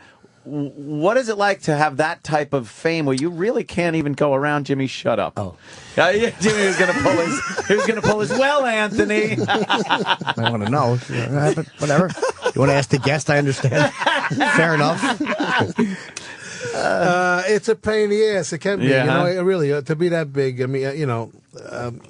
I've always had this nice, comfortable, low level of celebrity. So, you know, people say hello. You know, you get into any restaurant. You know, it's nice. You know you have just enough where Just you enough. get all the perks without a lot of the bullshit that goes along with it. Exactly. The paparazzi not interested in me whatsoever. It's nice, you know. So I don't know how he does it. You know. No, but the guy from TMZ, I don't even know what he asked you. It was a nice conversation, though. He wasn't trying to nail you on anything. No, I'm always nice to those people. They got to make a living, you know. So I mean, but I'm always surprised that they want to talk to me. I'm like, I got no gossip for you. What do you want from me? I'm boring. I am so boring. It probably makes it harder to come after you, though, because there's no dirt to get. No, I mean, you know. But I mean, I don't know. As long as they mention Lilyhammer, I'll be fine. There you go. Yeah. What do you do between? I know you're busy and stuff, but any kind of downtime you get, what do you like to do? Just There's no up until recently. There's really been no downtime. Amazing. I had a management company, a record company. You know, I got 2 stations on Sirius XM. You know. Oh man. Yeah. What do you got? Got you? Yeah. Which ones? From the beginning. Yeah. The rock and roll stations, Underground Garage, Yeah, 21, Underground Garage. and Outlaw Country on 60. Oh, I didn't know about Outlaw Country. I didn't know You got that Yeah, they're my stations. Yeah. Oh, you built that one? Yeah. That was your idea? Yeah. Outlaw Country is really good. Yeah. It's my two formats. Wow, man. Yeah. So, you know, that's obviously a lot of work, but then I have a syndicated, my radio show syndicated, which is not on my station. You know? Right. Yeah. It started off as a syndicated show, my 2-hour show. And then I had 3,000 songs picked, and I played 26, you know. Yeah. So I said, you know, this is a format. Let's, you know, and Scott Greenstein was a consultant at that time. Right. And he said, you know, this is a serious thing. What are we going to do with it? You know, so I said, I got a couple ideas. You know, so we started together, really, and I really brought the first original content, you know, the first original format to here. And so that took up a lot of time, you know, while I was getting going, and then, so, you know, and then filming and then doing this and that. So I really don't have any downtime per se, you know. So now I'm trying to slow down that stuff and just concentrate more on my career, so to speak, which I always ignore. To be honest, Yeah. I mean, it's the last thing I think about. You know what I mean? So That seems to have worked out that way. well, so. you know what happens though. No matter how much you plan, the biggest things that have ever happened to me are just not planned. Just happen, You right? know? Really, I mean, David Chase sees me inducting Right. the Rascals. He calls me, right? His husband and wife creative team get me for Lilyhammer. Bruce calls me to be in the band. You know. Meanwhile, you're working really hard to do this over here, and you never even get to it. Yeah, right? yeah. Roland, That's how how did life is. How did Steven Van Zandt get together with Bruce? What's the story? He knows everything. I know, but I just might out. I know that. Come on, he's right here. Roland. How he knows everything. How did he meet and get hooked up with Bruce? Please Tell us the story. I know I was 16 years old. Yeah. Yeah, and then Bobby Jean was written about Stevie leaving the band in '84. Yeah. But I forgot how they met. Somewhere in Asbury Park, though. Even I know that. Close enough. Yeah. Oh, goddamn, Roland. You're a disaster. What's the matter with you? How did he? We want to know how he got hooked up with Bruce. And It's an easy question. you're supposed to show him that you're a big fan. He's going to hook you up with Bruce to get a picture. But you got to prove you're a real come fan. on. Right now, you sound like just a guy who listened to Springsteen once on the radio and thought he Read was some cute. Wikipedia 5 minutes ago. Yeah. You look like you heard Born in the fucking USA on your iPod. Now you want to talk to Steve. Well, Leave him alone. Leave him alone. we love this stuff. He's Come cracking on. under the pressure. He really He's is. panicking. I do. He really is panicking. It's humiliating all of us. Holding under the pressure. That's why we did His it. last day of work here, hopefully. How many shows you planning on seeing with the new tour? As many as possible. So I'll probably see all the East Coast tours. Or the New York, New Jersey. How many days in New York? The two shows at MSG, and then there's 2 at IZOD and 1 at Prudential. 5. 5 for the shows? first leg. Look at him. He does know. I didn't know that. Steven just like, they call me. Whenever my phone rings. You need to know anything, he'll tell you the answer. Except how you met Bruce. He has no idea how that happened.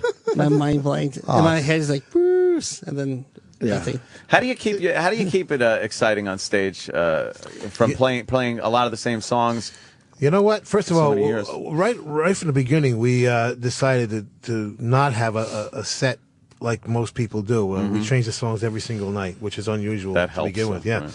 but I'll tell you what makes it exciting is Bruce. You know, I've known him my whole life, and he's still impressing me. dropper. Yeah, honestly, honest to God, he still impresses me. You know, he's got a new record, and I think every time we go out, we've probably had a new record. I think maybe Roland could tell us later. But, Yeah, Roland.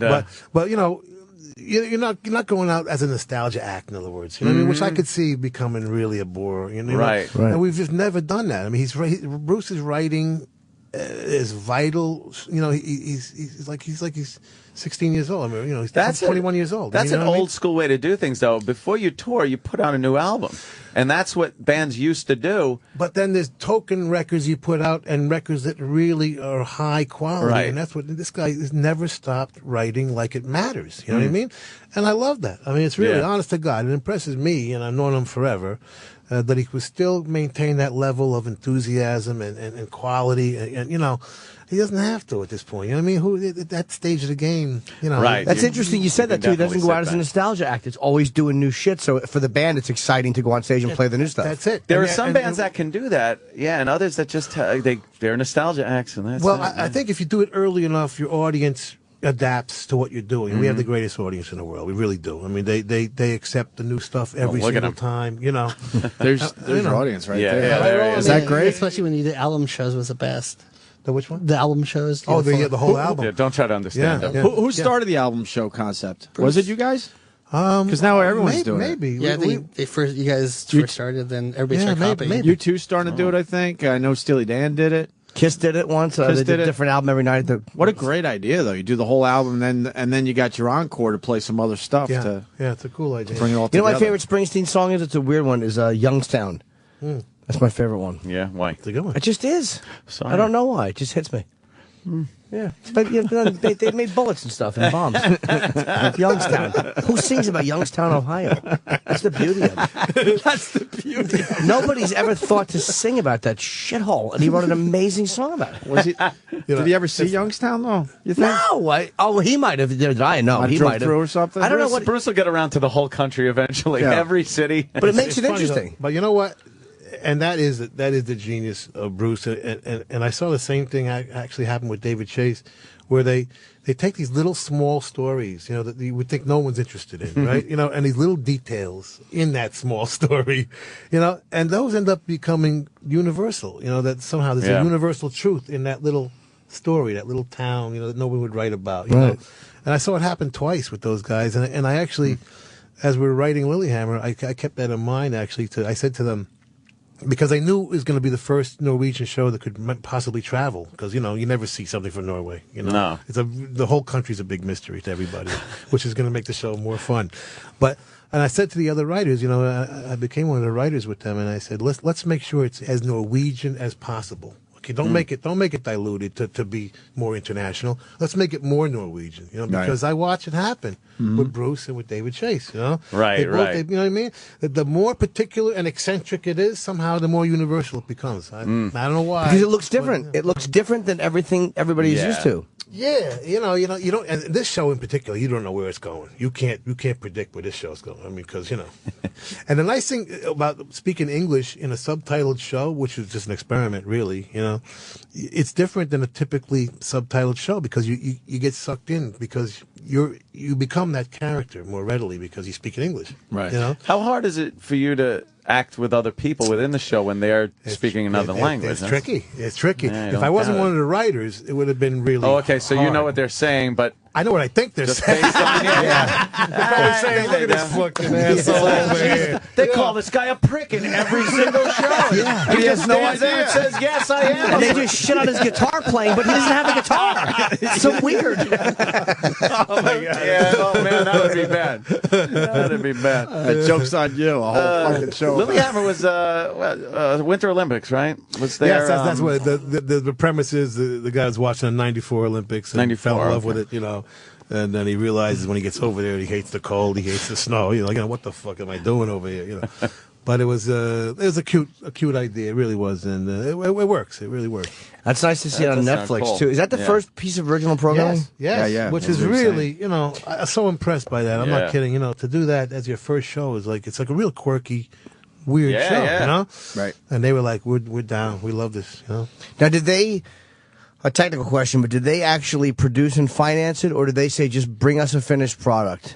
In this case, it had already been being produced. Oh, okay. So it was already being produced. Yeah. So they came in as an after production, partner. But that's good though, because when you have that, you don't have to bounce it off anybody's standards and practices. You don't have to go through anybody. True. That's true. Just whatever you want to do, you do. And I got spoiled from all those years at HBO, who were the great. They really are the gold standard, And they hire people and they let them do the job.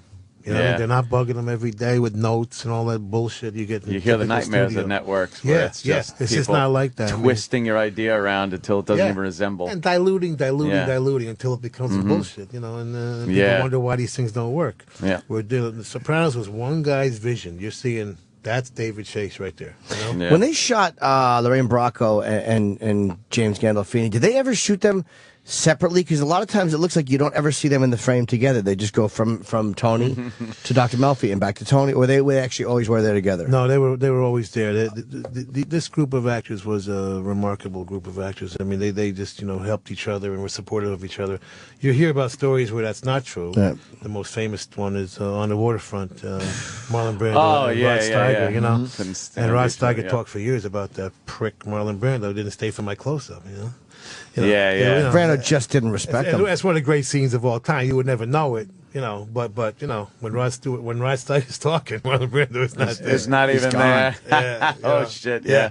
But anyway, no, we didn't do that. I mean, we were always very supportive, and this group of actors was in Norway amazing. I mean, they support the arts in Norway, unlike us. They have a national theater, and these guys were like fantastic actors. So, they got like Laurence Olivier of Norway playing a cab driver. You know what I mean? It's really freaky. It's just kind of cool. Yeah. So what's the process here? You go through you'll show the 8, and will Netflix make the decision on whether to shoot more, or will you guys make the decision? Yeah, we'll see. We're going to talk about it and see. I got this little tour that's going to be a little bit of an interruption here. Yeah, little tour. We'll see how long that goes, but we'll see if people like it. You know what I mean? If people like it, we'll certainly look at continuing. After all these years of playing, how is it behind the scenes, in between gigs? Are you guys still? Or have you ever been like crazy party guys with this band? Early on. Yeah. Mostly me and Clarence. Oh, really? To be honest. Yeah. Well, of course we're gonna miss. Forever. Yeah, no doubt. But no, ever since it became, it became pretty. Guys are pretty civil now. Yeah. It's the whole business is more civilized because once you start doing 3-hour shows. You can only do so many drugs. There's not enough drugs and booze in the world. They're going to keep you upright for 3 hours. They just can't do it. You got to straighten out. So how was the Super Bowl? That was a trip. Yeah, I got to say, I've done a lot of things. Yeah, that was a trip. I just wanted to see them assemble that stage, man. Yeah, I got to see how they done. do this, right? And I mean, it was amazing. 50 different little pieces of the stage come running out from all those, and everything worked. Yeah, it had to work. It works every time, every year. I mean, amazing, it's incredible how they got it. Yeah. But you're there all week rehearsing. Right. They don't fool around. They're like we want you there all week. Cracking the whip. Yeah. I'm like, we don't rehearse a week for a tour. Like, for 3 songs, we're gonna be there for a week. But they were very serious about it. And what was the audience that saw you? Well. The size? Yeah, it's like $1 billion. It was like how's that? That's amazing. How's that knowing that there's $1 billion eyes thinking on about you? You don't want to focus on that too much. Not during it. We had, and I think it was the first time that they allowed the audience to come up to the front of the stage. Okay, which I think was one reason why all those years, because we had been asked before. And we held out until I think, we said, we need the audience right there with us, So you're looking at 2,000-3,000 people, like a regular gig. you know, right up against the stage, and you focus on them, you know, so you see them, you know, Right. making eye contact with them, and that's what you're playing to. You don't look at the 80,000 in the arena. The billion in and the one billion camera. and the one camera. You know? And then they got to get the 3,000 people off the field and the stage to get the second half going. Yeah. It's crazy. And really, they do it like clockwork. Roland, why aren't you talking about They got it so down. They really got it down. Yeah. You have any Springsteen or Yeah, how about, you got Bruce, anything? how about an Or anecdote? Stevie Stevie Van Zandt questions? Something. Come on there, Roland. We're obviously missing something here. He knows everything. He has no questions. That's probably why. He knows the whole story. Something we should ask. Do you remember how because- they met yet? You had plenty of time to think. Did you Google it at least? No, I think they met when they played the circuit with Southside Johnny, and they met through bands. Maybe. And now he's on to it. Yeah, right. we both had bands, you know. I was a leader of my band. He was the leader of his band. And there weren't that many bands in those days, you know, believe it or not. There's only about 10 bands in our area. Good old Southside. You know, Southside was later, actually. Was he? Yeah, that was a little bit later. But Roland. Oh, Roland. No, but it was close. It's close. And there was a show called Hullabaloo. I don't know if you remember. You no, might have seen Hullabaloo. tapes. It was one of the, we grew up with like 10 rock and roll shows on TV. Can you imagine that? How great that was? Yeah. 10 rock and roll shows every week. Okay, one of them was Hullabaloo, and they were so popular they had clubs for a while, and so they had 3 clubs in our area: Freehold, Middletown, and Asbury Park, which created this sort of triangle of a circuit, you know. And then we had the beach clubs also right there on the coast. So it was a great time to grow up. We had a million places to play, you know. And but even though everybody had a band in their garage the day after the Beatles played at Sullivan, only about 10 really got out there in the circuit, and so you were all friends. You knew each other, you know, from that, and then we just became friends, you know. Jeez, imagine that. You could have hooked up with like one of the other 10 bands that ended up, you know, the guys in the furniture business now. Selling sofas. Yeah. I know, but he probably made more money than we did for about the first 10 years. The first 10 years, maybe, right? Then you caught up quickly, though. Yeah, these guys. Hey, Look at this guy. He ain't going anywhere. Well, is he casting for his new Norway show? Because I do a little acting myself. Oh, and Jimmy if there's any Norton, auditions to be had, I'd love to. If you can speak Norwegian, you got a job. No, but I want Fluently. I'll be like I'll be your like American friend. Like I did something. Oh, you got a little piece you could do? I haven't thought of it. Oh, come on. It's cold over here. What the fuck? That's a good line. Perfect, right? Good line. That's For the a good second line. season. Yeah, but I'd probably blow. I go, oh Jesus, Sill, cut. Wrong show. I can't wait to tune in, though, and see some guy go, it's cold over here. What the fuck? Stare at the TV going, he took the fucking line. That was a good one, Jimmy. Thank you very Delivered that much. very believable. One of our regulars, Coke Logic, on Twitter, he says, do you know that Eddie Vedder loves Underground Garage? You must know by now, right? Yeah, he mentioned it, and he sent me a congratulations. We just did our 500 show. Right. He made a video for you. Yeah. That's how much he likes Wow, Underground damn, Garage. that's pretty cool. You know, I got to be honest. That's one channel I haven't checked out a lot. I'm going to go check it out now that Oh, you've yeah, been on the check it show. out.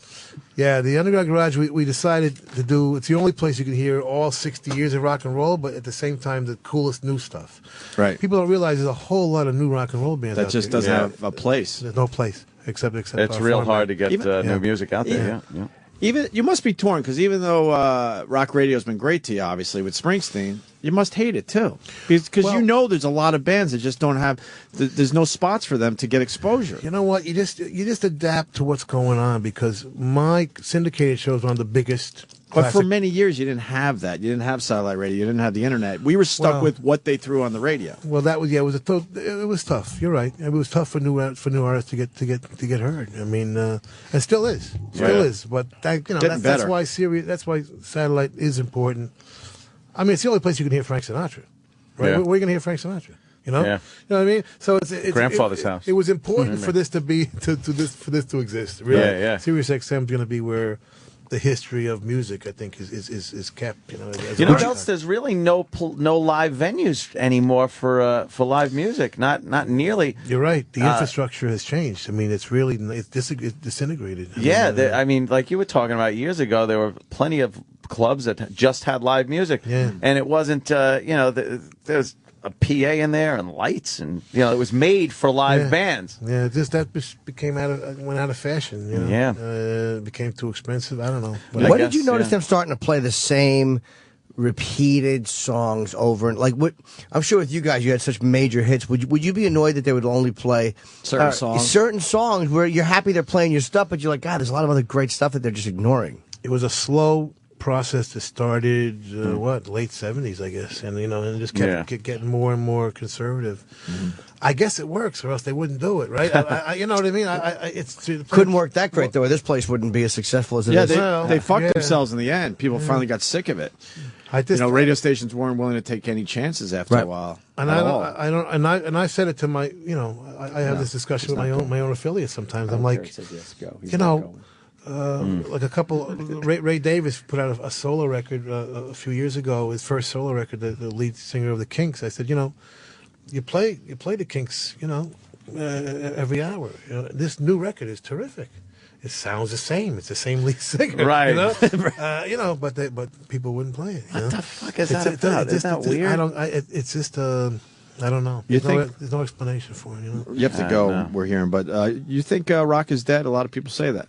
I'm telling you right now, the format is dead. I have a thing we call the coolest new song in the world every week. Right. I find a new band every single week. We've introduced 500 new bands in the last 10 years. Any you're proud of that you were the one that pushed them Well, forward? we were the first ones to play the Hives and the White Stripes. Really? People like that. Yeah. White Stripes? Yeah. I didn't know that.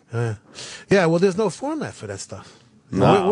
Where's that fit in? Yeah, it doesn't anymore. So we have quite a wide range of things. We'll play Little Richard and the early Beatles tracks from their albums, and the Ramones, and the Clash, and the White Stripes. I just found a new station. I'm checking out Underground Garage. Well, that's a place you go for like a mix. If you want to go someplace else, you go someplace else. That's a line I'm going to do in the show.